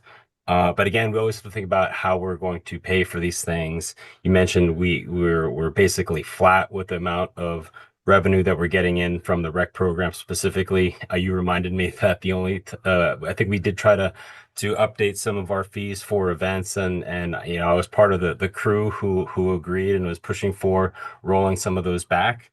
But back to the rec fees, when was the last time, can you remember, that we kind of had a material increase in those fees with respect to participation? So for example, I think my kid, when she wants to play softball, we're paying $50. Which for me is an incredible bargain with respect to the level of service that she gets. But when was the last time we took a look at that? I believe that happened 3 years ago when the council adopted a range for the fees to be adjusted. So we've used that range, and last year did a $5 or $10 increase in programs. Thank you. Okay, is that all, Councilman Quintero? I think Councilwoman Fisher, that's her. Yep. Yep, Councilwoman Fisher. Go ahead. Sorry. Just a quick question. When you said, I think we had the same discussion last year, when you said the number of enrollment, is that the number of children or the number of separate spots across all of our sports programs? So that number is the total number of participants in our sports. So could it be the same person in soccer and volleyball? Yes. And do we have a sense of how many kids are being, not the number of participants, but the number of children that are behind that 7,000? Like, let's say it was 3,500, then in theory, every child is participating in 2 on average. I would have to go back to see if our wait lists are still track the number for those past programs to see how many were left on wait lists. No, I don't think it's a wait list question. That wasn't the question, yeah. That wasn't the question. It's if we have in round numbers, if we have 7,000 slots basically, or participants, 7,800. And what'd you say, 7,800?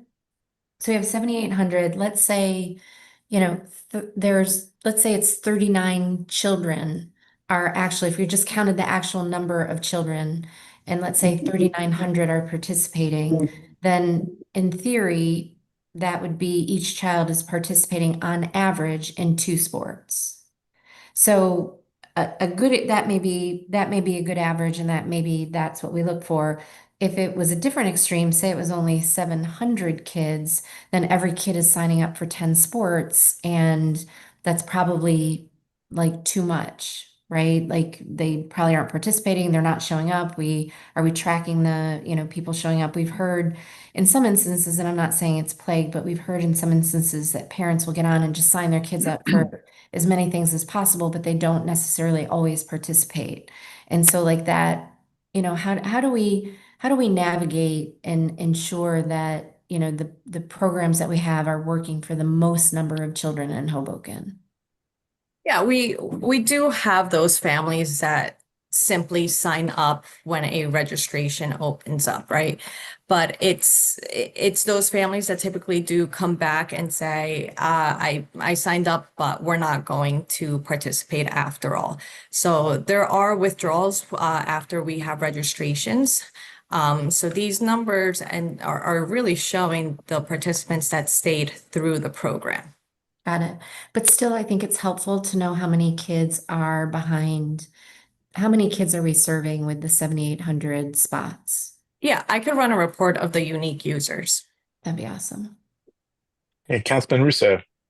Yeah, Tiffany, I appreciate you asking the question. It was where I was going to go. I mean, all 4 of my kids play multiple sports. So I think if I remember it correctly, the unique users, at least according to my memory in last year, I think was a third of what the overall number of participants was. So, but please verify that for me. I would love to know what that looks like.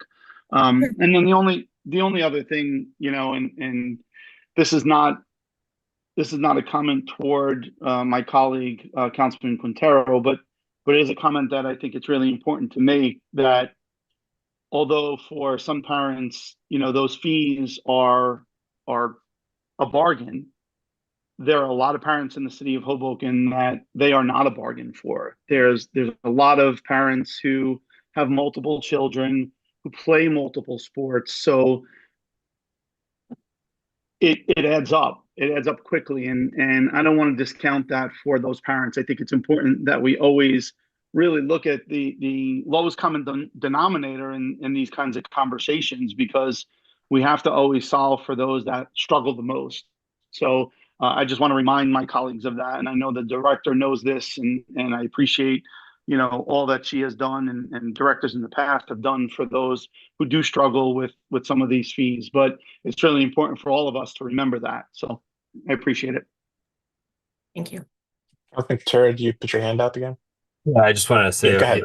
Yep. Of course, Councilman Russo is correct. I would never forget that, having grown up in, earliest memories, sharing a bed with my brother, with my aunt and uncle, their kid in another room, and my aunt in another room. Certainly understand what it's like to not have and be grateful for the resources available within my community. With that being said, again, to Councilman Presenzano's point from a couple weeks ago, nice things cost money. And so if we haven't raised these fees, I think maybe it might be time to look at that, since we are facing these issues, but we should do so in a way that's compassionate to those who are who would find any of those raises to be a struggle, for sure.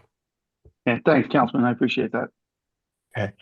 All right. I think that is the end of council. We've got some residual hands up from Councilman Fisher and Councilman Russo.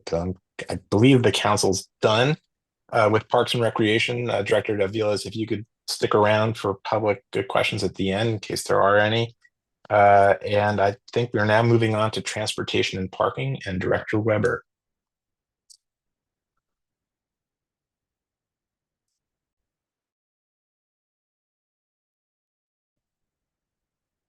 Good evening. I'm Evening, Director.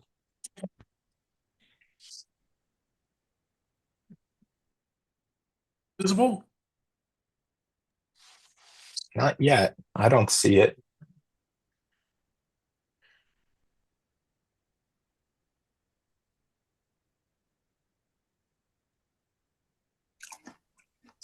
Are you in a dark room, Steve? I am not in a dark room. Let me just.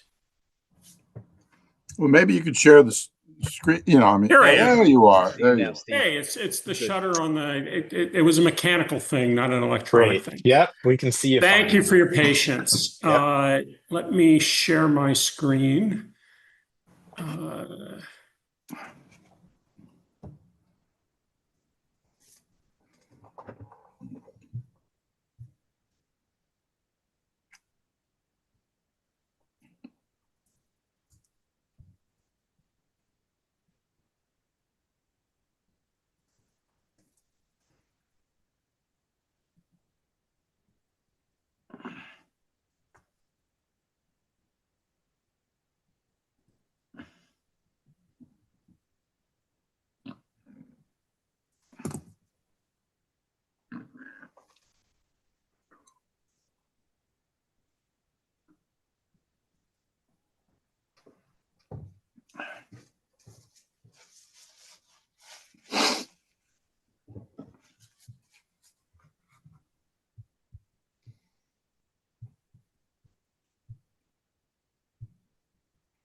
Okay, here we go. All right. Yeah, if you could put that into slideshow mode. That's what I'm doing right now. Great. Okay. So, thank you very much. Good evening, council members and members of the public. I'm Steve Weber. I am the new. While you're speaking, wait for you to present Yes. this in a different way so we have the full screen, please. Yeah, your Your notes speech. are visible to us, and the screen is a I little see. bit. You get what I'm saying? There you go. Yeah. No, No. Nope. Nope. there you don't go. Slideshow format, I think is what you want. Maybe at the top it says display settings on your screen, above the screen. No,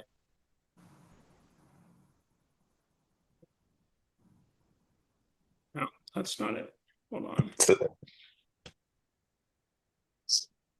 Top.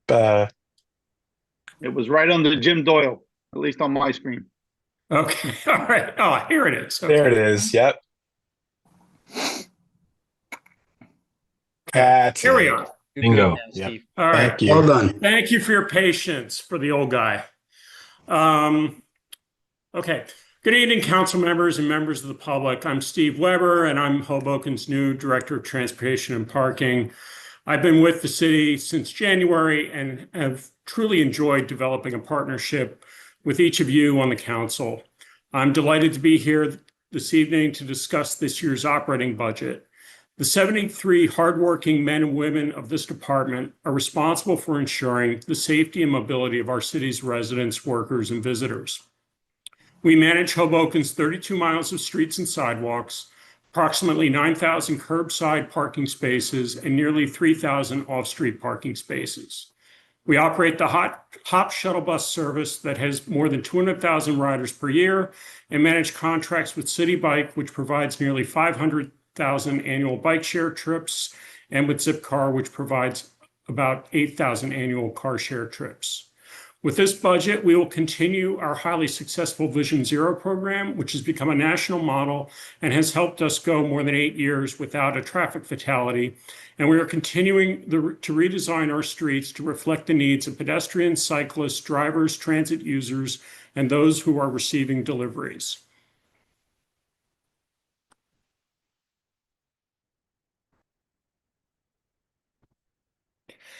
This year's budget, we this year we're presenting a $23.6 million budget, which represents an 8% increase over last year. However, 34% of these expenditures, which amount to about $8 million, are transferred from the parking utility to the city's general fund, which will reduce the tax levy on our residents. And if we removed that transfer from our budget, then the increase would be about 5.4% over last year. On the revenue side, we are anticipating the availability of about $3 million in surplus funds from last year. We anticipate that our garages will see an increase in revenue of about 3%, meter income will increase by 4%, and permits will increase by 5%. While not part of this budget, we've also identified opportunities to expand our Sunday meter program for the rest of the business district and to increase the short-term rates for our garages that would potentially raise annual revenue by $820,000, almost all of it coming from non-residents. We've done everything we can to hold our expenditures down, and this budget reflects a 5.4% increase in department expenditures exclusive of the transfer to the city. Our headcount is lower than last year. Where we have been able, we have reassigned staff to meet increased needs rather than hired from outside. The 4% increase in salary and wages reflects mostly programmatic raises across the workforce and increased Sunday enforcement of metered parking on Washington Street. There are limits to working within our current headcount, though, and if we were able, we would hire an additional engineer or planner who would be able to increase our capacity and responsiveness, particularly with respect to mitigating the impacts of construction. Our operating expenses increased by approximately 8%, partly as a supplement to professional staff, but also reflecting investments in parking enforcement technology and the pursuit of contracts to maintain our signals and to refresh our pavement markings, which are essential to maintaining our installed assets and operating a safe system. We are also undertaking an update of our Vision Zero program, a consultant project using federal funding that requires a 20% local match. Here's a breakdown of our budget of the information we discussed on the previous slide, focusing on salary and wages and on operating expenses. On the salary and wage side, nearly half of our budget goes toward enforcement, which has expanded to 7-day operation. The garage operations contract, on the other hand, is the big driver on the expense side because we largely outsource operation of the municipal garages. I should also point out that while the temporary closure of the garage at 916 Garden is a real inconvenience for residents in the north and central parts of the city, for this year it represents a net savings of about $100,000 in operating expenses. Plus, we have redeployed 4 of the employees from the garage to other units in transportation and other city units at no additional cost.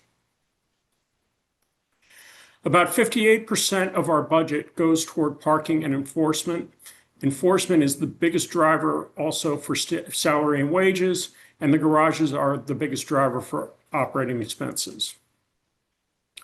And then finally, this slide shows the breakout of expenditures by appropriation. So you can see operating expenses represent about 20%, 19% of our budget, salary and wages about 23%, and more than 1/3 of our budget goes to the city as a transfer to support other divisions. Meanwhile, with respect to revenue, we're getting about a little more than 1/3 of our revenue is coming from garages and parking lots. We're getting about 13% from the previous year's surplus and about 31% from parking meter income. To wrap things up, we're presenting you with what I would call a hold-the-line budget. We are doing everything we can to make this department more efficient and effective with existing resources. However, we are investigating opportunities to enhance revenues by expanding Sunday meters to the rest of the business district and by increasing daily rates at the city's garages. As I said, these 2 measures would increase revenue by as much as $820,000 in a full year. With additional funds, we would be able to expand our microtransit services to evenings and weekends.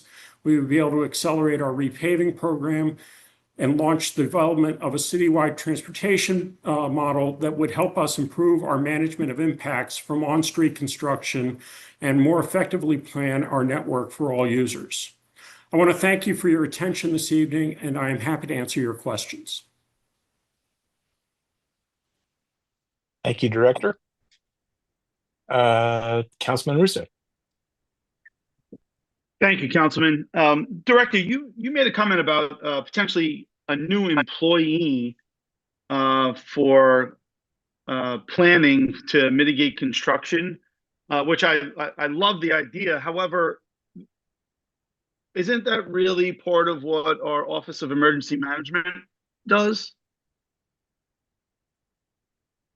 We work closely with emergency management, with HPD's traffic division, and with the city engineer.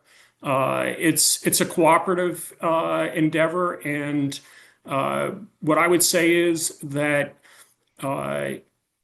transportation and parking is in a position and would bring the expertise to look at construction on a more citywide level and be prepared to plan and mitigate the cumulative impact of construction, that both public work and private development. So we're seeing multiple projects that are occurring with a great deal of adjacency, and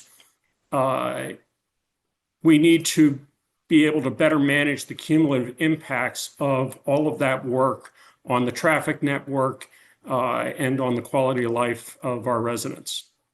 Yeah, and by all means, I appreciate that, and I agree with the overall sentiment and statement. However, I mean, and it's not tonight, but I know in emergency management, we're talking about a $150,000 increase in salaries there. And in the city engineer, you're talking about an increase of probably $30,000 there year over year. So my concern would be that we're increasing in all those departments that you're suggesting for a need. Why are we not figuring out what department is going to handle that mitigation and only increase in that one department? Or if in fact it has to be moved to your department, then why are we not doing that? That's my concern here. As I broke down most of these salaries after our business administrator sent out the things I requested, I mean, we're looking at an increase in those salaries in both of those other departments for whatever reasons, but I'm assuming that that increased headcount or increased salary should be able to take care of that major concern of mitigating construction throughout the city, because it has been a major concern, as we all know. Well, what I would say is we're all working together in all of the units that I just described, and if we decided, really working with the business administrator's office, that the appropriate division for a new engineer who was focused primarily on construction was in OEM, I would support that. I would expect to be able to work with that person and bring my own personal expertise in construction coordination to bear and to help that person get their feet on the ground and do the best job that we can for the city. Yeah, I appreciate that. And like I said, I mean, it goes back to our conversation earlier about our administration departments and the finances of the city. You know, all these additional increases increase our pension costs, increase our healthcare costs, increase all these other things that we year over year say are things that we can't change, but in fact we can if we just plan a little bit ahead. And I think this is one of those opportunities where if we're going to raise in a different department, then we should make sure that you're utilizing that one individual or whoever that may be in that department for the things that you need to mitigate those construction projects. The other big question that I have is we went to a Sunday enforcement for parking in the city of Hoboken. And in your slides, you showed an increase in salary and wages for that. Can you break down that expense that we are incurring versus the revenue that we're reaping in the form of our Sunday enforcement? Well, that's that's a difficult one for me to answer, Councilman, because I think it's actually a good practice that enforcement revenue does not go to my profit and loss. So it's not something that we're budgeting to.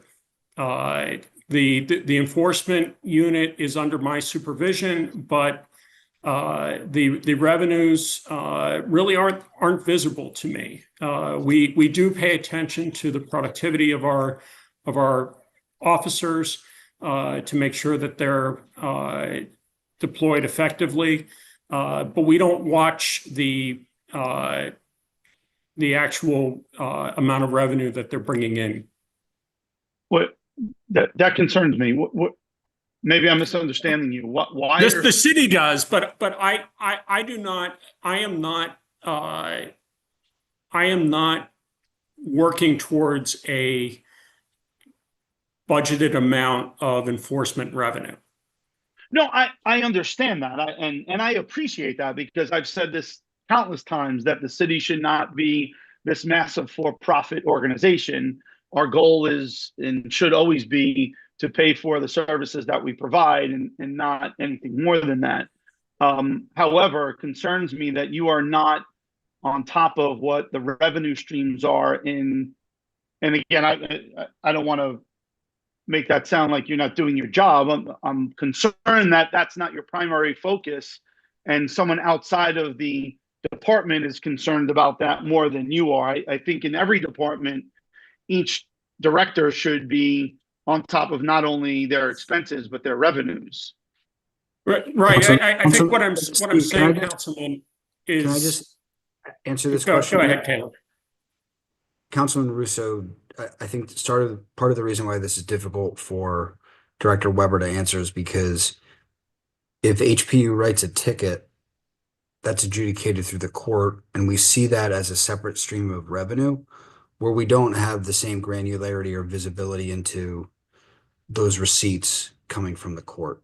And if I could, Director, I'll push back that on a little bit, and I'm not talking about just the dollar amount in the form of a summons. I'm talking about the revenues in the entire department. So sure. I appreciate that you have that differential there, but we could always ascertain at least a roundabout number for the prior year's adjudications and the number of summonses for the current year. And we could come up with a roundabout number for budgetary purposes for those specific tickets and those summonses.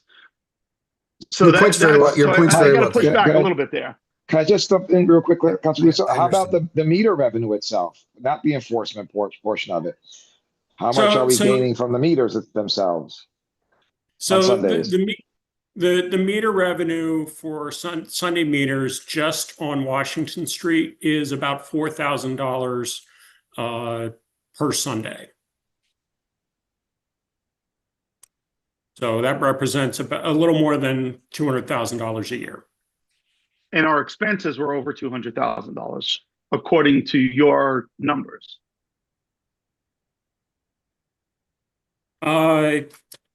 The expenses for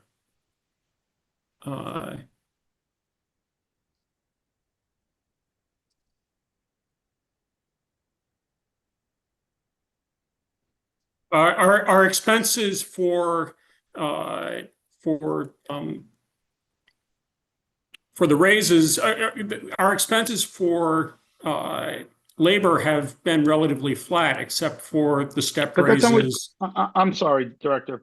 That is not what you said. You said the increase was about $230,000, and you attributed that to our Sunday enforcement. So what you're telling me is we're making about $200,000 a year in revenues for that enforcement, but it's costing us more than the revenues we're generating from the Sunday enforcement.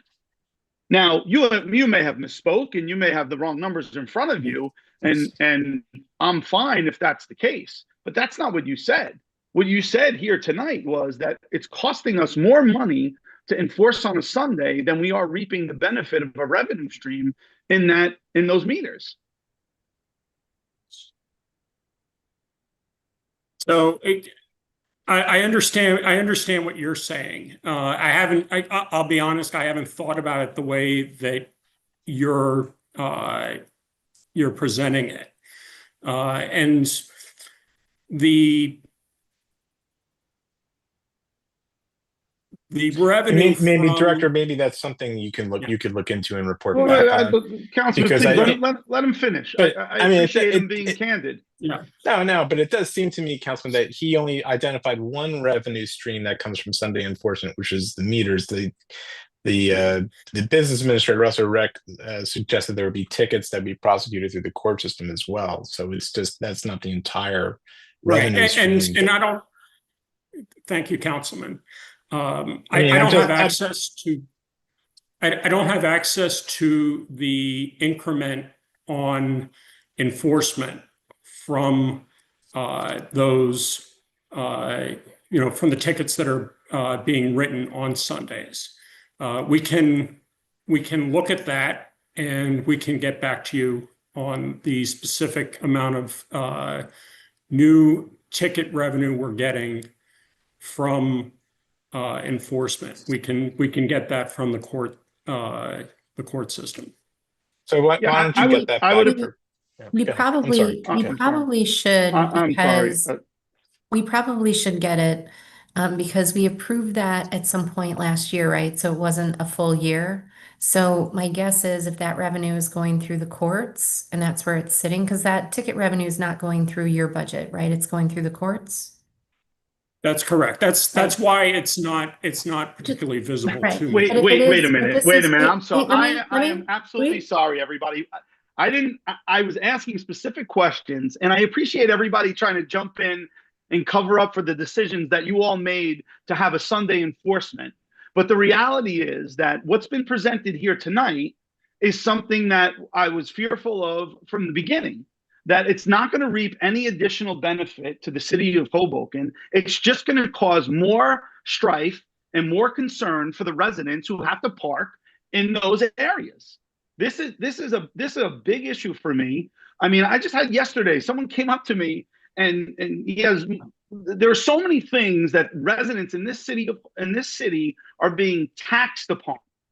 Whether you call it a fee or you call it an additional cost for a permit, or you call it an additional day of enforcement, whatever that may be, we continue to tax and tax and tax some more in the form of every one of those things, whether it's fees, increased amounts of ticketing, whether that's increased costs for parking, whether that's an HBA tax or an open space tax. It is all indicative of an increase to our residents. So I appreciate everybody jumping in and trying to cover this as fast as they possibly can. But I appreciate, Director, that you've been very candid and that there are some things that have come to light in this conversation. And I really wish that you could get all that information to us. So now everybody else could have at it and you could all say what you need to say. But I appreciate it. So let me clarify. No one's trying to cover it. I think we're trying to get to a similar place. Which is when we originally approved Sunday parking, we were told that we needed the revenues, right? We needed the net revenues, the net, positive revenues for our budget. We talked about the cost of doing it, but we assumed that the revenues were going to significantly exceed the cost. So I think we should understand if that is the case and keep in mind that we got Sunday revenues anyway before, when people didn't realize parking was free on Sundays. So we have a starting point of Sunday revenues from the meters that we should look at. We should look at the meter revenue we get now.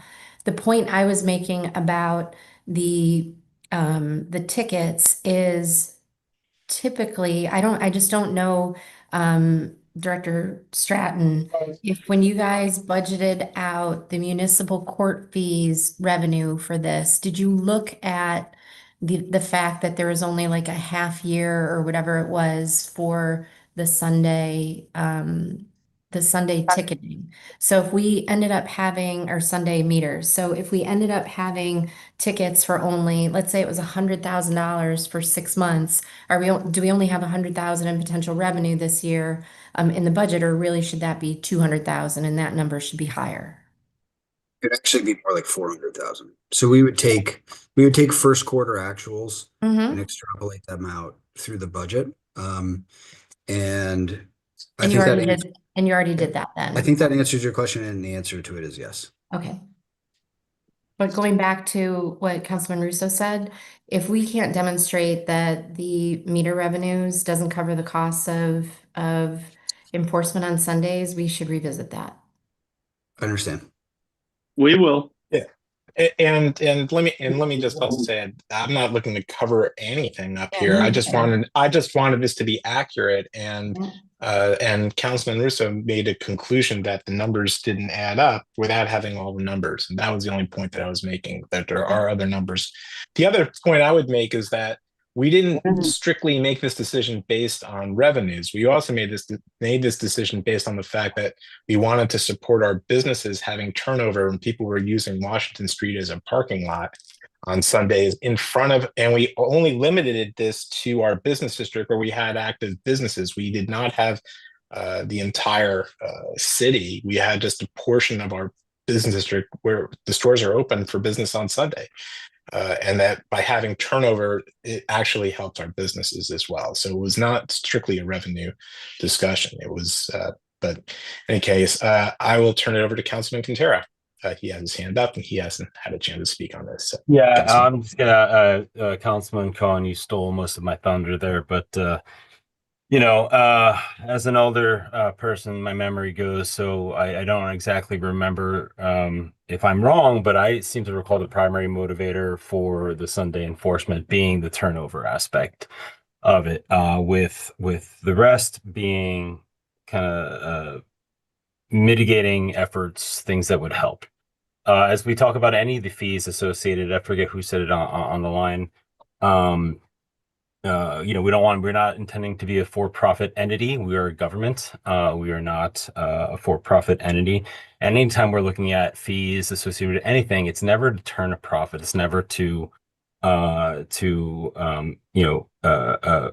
reap that financial benefit, but it's to defray costs, to try to cover expenses as best we can, so that we don't have to burden our community in other ways, whether it be a tax levy or something like that, right? And so I think that for sure we should get the numbers. We should understand if the Sunday enforcement is a huge net loser from a financial perspective, because then we look at the situation and say, hey, is it worth dipping into this expense so that we can maintain that increased turnover at those curbs? I think that's a legit question to ask, but I think for me at the time, the primary motivator wasn't the increased revenue. That was a plus, but the primary motivator was to help our businesses to increase that turnover so people didn't use Washington Street as a parking lot on Sundays. Hey, Councilman Quintero. Councilman President. Yeah, I'd be curious to ask Councilman Russo, do you know or have you been alerted to what our intake from the court system has been as of recent? Because without calling you out on it, we've seen a substantial increase from the courts. It's something I monitor regularly, and that's been up substantially. And I don't know if that's coming from more enforcement on garbage regulations, rat regulations, or parking regulation. So I think this is kind of a little bit of a conundrum to clearly answer the question. And I'm not trying to defend anybody here. I'm just saying I understand. There's revenue sources coming in from all different places. And, maybe some of that revenue that's coming from the courts is from Sundays. Maybe it Yeah, is but- from having those workers there. Now, at some point, if it's a parking meter runs itself. That is revenue that comes in from us. If the parking attendant gives a ticket, that goes into the court system. So that's where some revenue that we don't, is kind of fuzzy. So, I'm not trying to defend anyone here. I'm just saying that it's about 250 to 300,000 in our fine court costs our court revenue has increased probably since the beginning of the year, even towards the end of last year. Yeah, so the only thing I would say to you, Councilman, is you have to compare apples to apples, right? This isn't ticketing for garbage. This isn't ticketing for other things. This is ticketing specific to a Sunday meter, right? That's all we're talking about. So if we're going to dig into the cost, you need to dig into specific citations specific to meters in that zone, not across the entire city, in that specific zone, right? So if there's been an increase overall in ticketing across the city, that has nothing to do with Sunday enforcement on Washington Street. I'll use a statistic that I think Councilman Russo will just kind of end this argument and we can move on. 80, I think, and correct me if I'm wrong, Director Weber, almost 85% of the parking on Washington Street is out of town parkers. It's roughly around there from what I remember in our presentation. Is that correct? That sounds about right. On a Sunday? Yes. Yeah, that's what we were told. I remember that as well. Okay, so what does that have to do with the dollar and cents of it? Whether it's somebody from the city of Hoboken, somebody outside of the city of Hoboken, if we're hindering 15% of the parkers that are city residents, and we're not making money on this endeavor, why are we doing it? Now, the core of your question is, what are the expenses and what's the revenue? Yeah, absolutely. That has been my concern from the beginning. Right. And also what has been the effect on turnover? And turnover for me is a non-issue, Director, but I understand it's an issue for others. If it's a 2-hour meter, it should be a 2-hour meter. There should be enforcement on that turnover, regardless of the cost. That's one. Two, I had a couple other questions that I just had for you, Director. You made a statement of on-street parking, off-street parking. What were those numbers again? How many on-street parking spaces do we account for? We have about 9,000 on-street space equivalents. So that's encompassing all of the uses that we have at the curb. Okay, and off-street, how many? About 3,000. About 3,000. And then how many private parking spaces do we have in the city? That is an excellent question that we are trying to get to the bottom of. That the private garages are not regulated by my department. No, I know they're not, and I asked this question of your predecessor, and he had a number, and I just can't remember it off the top of my head. So there may be some staff members who remember that or who could dig up that research that he did. So when you get it, just let me know. And then how many cars are in the city of Hoboken? Do we know? Do we have a count? I can get that number to you. I don't have it at my fingertips, but I know that we have about 12,000 residential parking permits, and there are that's a number that continues to puzzle me in some ways, but I think at least part of it is people who park off street, but nevertheless get an RPP because it provides a discount for metered parking. So, and it also is a convenience when they want to park on street in front of their building for a short time. So we have, according to your numbers, we have enough parking spaces that are controlled by the city of Hoboken, 9,000 on street, 3,000 off street, for the exact amount of residential stickers that we allocate year over year. So we have enough parking spaces for those vehicles. I wasn't saying that because we don't see as much overlap with the people who are in the public garages. And those public garages are not Understood. fully. Yeah, I understand what you're saying, but I'm saying as far as pure numbers, we have 12,000 spaces and we issue 12,000 resident stickers. They may not be the same people, but the numbers are the same, correct? Yes, and then you have other people who are paying for off-street parking, and you have in the public garages, and you have people who are paying for private parking in a private garage. Right. So when you get So when you get me the number of cars and you get me the number of private parking spaces, I like to do an analysis of all the cars in the city of Hoboken to the number of parking spaces in the city of Hoboken. That's why I asked the question. I'd like to know if there is enough parking in the city to accommodate every car that's actually in the city. And that's been something that I kind of want to know. So if you could get those to me, I would greatly appreciate that. And then this question, this last one is for you, but it's really for everybody. And it's something that's been missing in our presentations here tonight. Every year we get an organizational chart for each department. Exactly.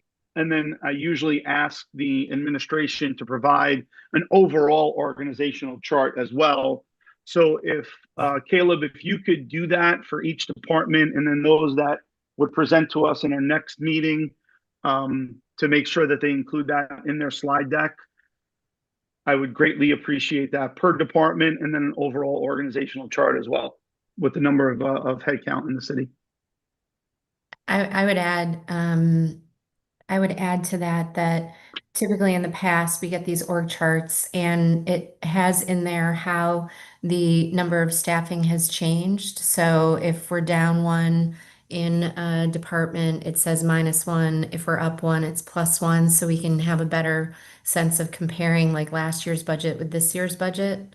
And that's something that we've had every single year. I think last year they removed it for some reason. I don't know why, but especially given the strains on our budget right now, I think that level of, understanding of each one of our departments is important.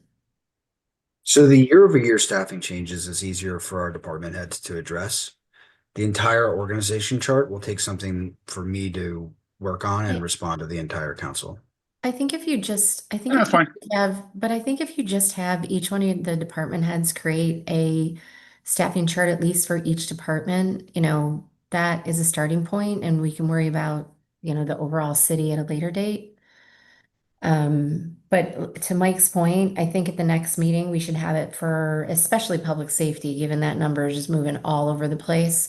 We should have what the numbers head count was in the budget last year, what the head count, is in the budget this year, and we should be able to see those differences in every one of the departments. I'll text Director Ferranti right now, start working. Well, not just him. I mean, it's all of them. Well, Chris Brown is a little more straightforward and Jen's listening, so. Yeah. So but it would be great in advance of that one to have these departments have it as well. I know the clerk's office is low, but and the other thing, just going back to what Mike was saying about the total number of cars, et cetera. So just a couple things. One is, I don't think, Mike, you can do the 3,000 plus 9,000 equals 12,000 because that's math though. What'd you say? I said that's math though. No. There were 12,000 residential permits, but remember, we also have the however number of monthly parkers in all of the garage that have to be added onto that, plus all of the regular day parkers that would have to be added onto that. So it's not really an apples and apples unless you actually account for all of the existing uses in the 3,000. So I think you'll see that our, the 12,000 residential permits plus all of that exceeds our 9,000 parking spots and our 3,000 parking spaces in the garage. And second, as it relates to the private parking, you should talk to the HBA. They had an inventory of private parking garages. They did a couple years ago. It may be slightly stale, but at least it has all the big ones that exist. And second, that private parking was actually what the Kimley Horn was supposed to do as part of their overall scope on what the existing conditions are. And we've had this conversation with Ryan. I've had it, multiple times that we cannot just look at the public parking garages in Hoboken. We have to look at the inventory of all available parking in Hoboken. We just can't look at the public garages in isolation. And we have to do that inventory. We have to keep track of the inventory. We just have to be on top of it and know all that information. And if it's in if we don't get that information and we need to change our ordinance to require that they give us reporting on number of spaces and whatever we need to get, then just tell us. We will change our ordinance and we will require all local parking garages that would have to provide, basic information. But that was something Kimley Horn was supposed to do and they didn't. Rod, can you please have Councilman Doyle be admitted as a panelist? Somehow he just got bumped off. And Yes, I've tried to allow him in twice. I don't know what the issue is. All right. Well, I'll just say that he is online and listening, even though he may not appear to the community. So he just wanted me to share that with whoever's watching. Jim is here. So I'm sorry.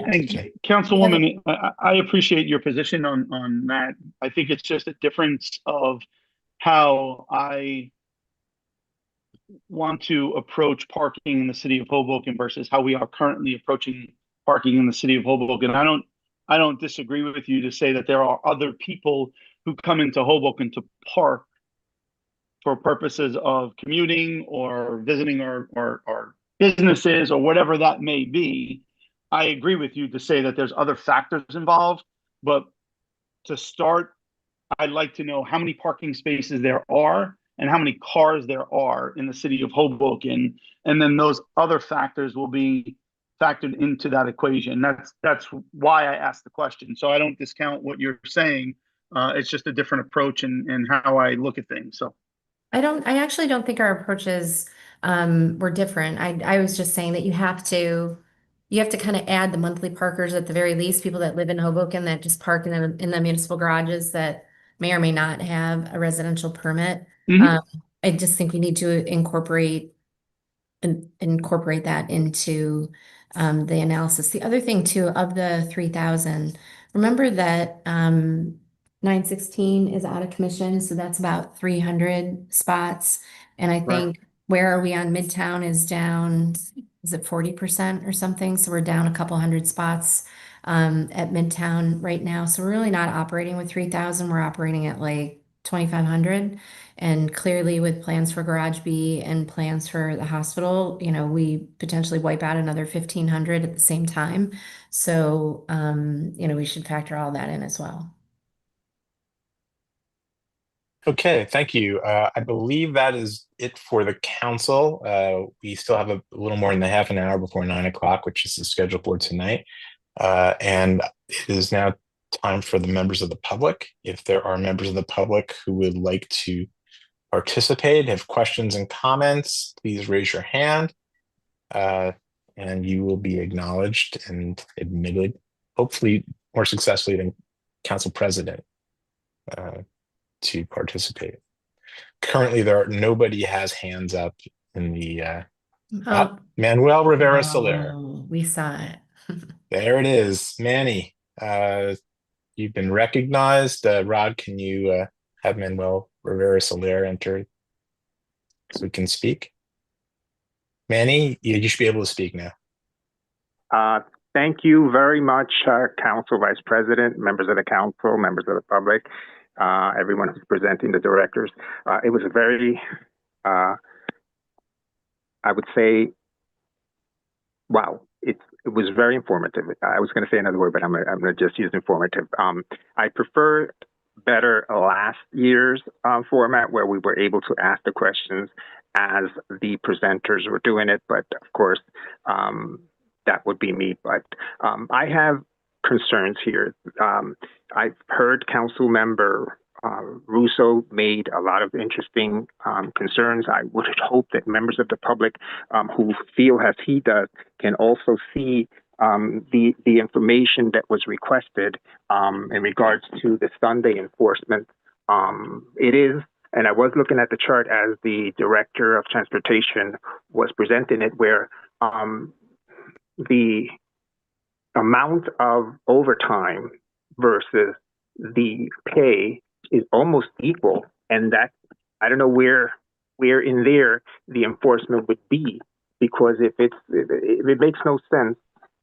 Again, I see that we don't want Washington Street and 14th Street to be garages, and I don't particularly believe they would be, because people would move their cars. But I just feel uncomfortable with that amount of money being used, and it makes no sense to have no revenue really erased by enforcement. So if you can rectify that, or if you can check that in your negotiations and in your reviews, council members of the public would appreciate that. In regards to as well, these are just, you don't have to answer them. These are just comments and things that are necessary to have said here. And I'll be brief because I believe I have 5 minutes, but I don't know if I have 5 minutes, but nonetheless, as well as in personnel, I'm going now back, if there's members of the public still listening, to the beginning where corporate counsel was discussing the personnel, that there is just maybe one new hire in that particular department to deal perhaps with the outside legal issues. Members of the public would like to understand, how would that affect this budget, or is that just a projection for next year's budget? Meaning we have one more lawyer to handle every other thing that comes in to our city. I was just mentioned that something came up federally today, which I'm surprised it took this long for the federal government to do legal action to Hoboken. Also in the clerk's office, once again, the personnel to handle OPA requests, if I heard correctly in all the presentations, that there are ways that some employees within the city's departments could perhaps, if they have the training or the expertise to do some work in the clerk's office, maybe to offset pay, we could also maybe move somebody there to help us out to lower that cost. There are many people in there, and again, everybody is working their hardest, and we appreciate them. But we're talking budget dollars and cents, as Mr. Russo said before, or Councilman Russo said before, and Councilmember Fisher. So those are the concerns. And also, I have another one, which I remember from last year that I asked a question, and a council member, then President Giantino, my 6th Ward councilwoman, who is, again, we should honor her. She's not here. But she made efforts to explain to members of the public in regards to when sanitation in the garages, especially the revenue that we get in the recycling versus the cans and the cardboard or the paper. That wasn't specified tonight. If, again, in your conversations, you could also look into that and let members of the public understand how that revenue is being offset with cost. And with that, Council Vice President, I believe that there were more points I wanted to make, but that's all I wrote down that I could remember at this moment. But I thank you all for your time. I thank the department heads for their time and their patience. And again, I hope we can get this budget within a reasonable range so that the Hoboken residents are not burdened any further. With that, I say good evening and God bless you all. Thank you, Council Vice President. Thank you, Manny. And there will be another budget workshop on Tuesday, the 27th. So if you think of a question that you wanted to ask tonight, you'll have another opportunity to do that at the end of that one as well, Manny. I I don't see anyone else from members of the public who have their hands up right now. Just give them another minute or so. But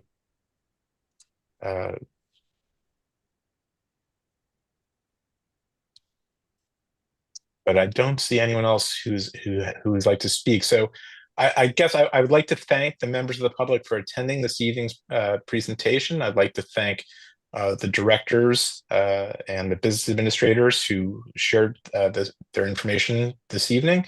And there's a number of outstanding questions from council members that we'll look forward to getting answers to. We will reconvene again after Memorial Day weekend on Tuesday evening, 6 p.m. Leave the same Zoom dial-in for all of us. So with that, I'm going to. I guess we don't need a motion to adjourn. Yes. But do we need a motion to adjourn? Yes. Yeah. All right. I'll entertain a motion to adjourn. Motion. All Second? in favor? Aye. Aye. Thanks, everyone. Good night, everyone. Have a nice holiday weekend, everybody. Bye-bye. You too.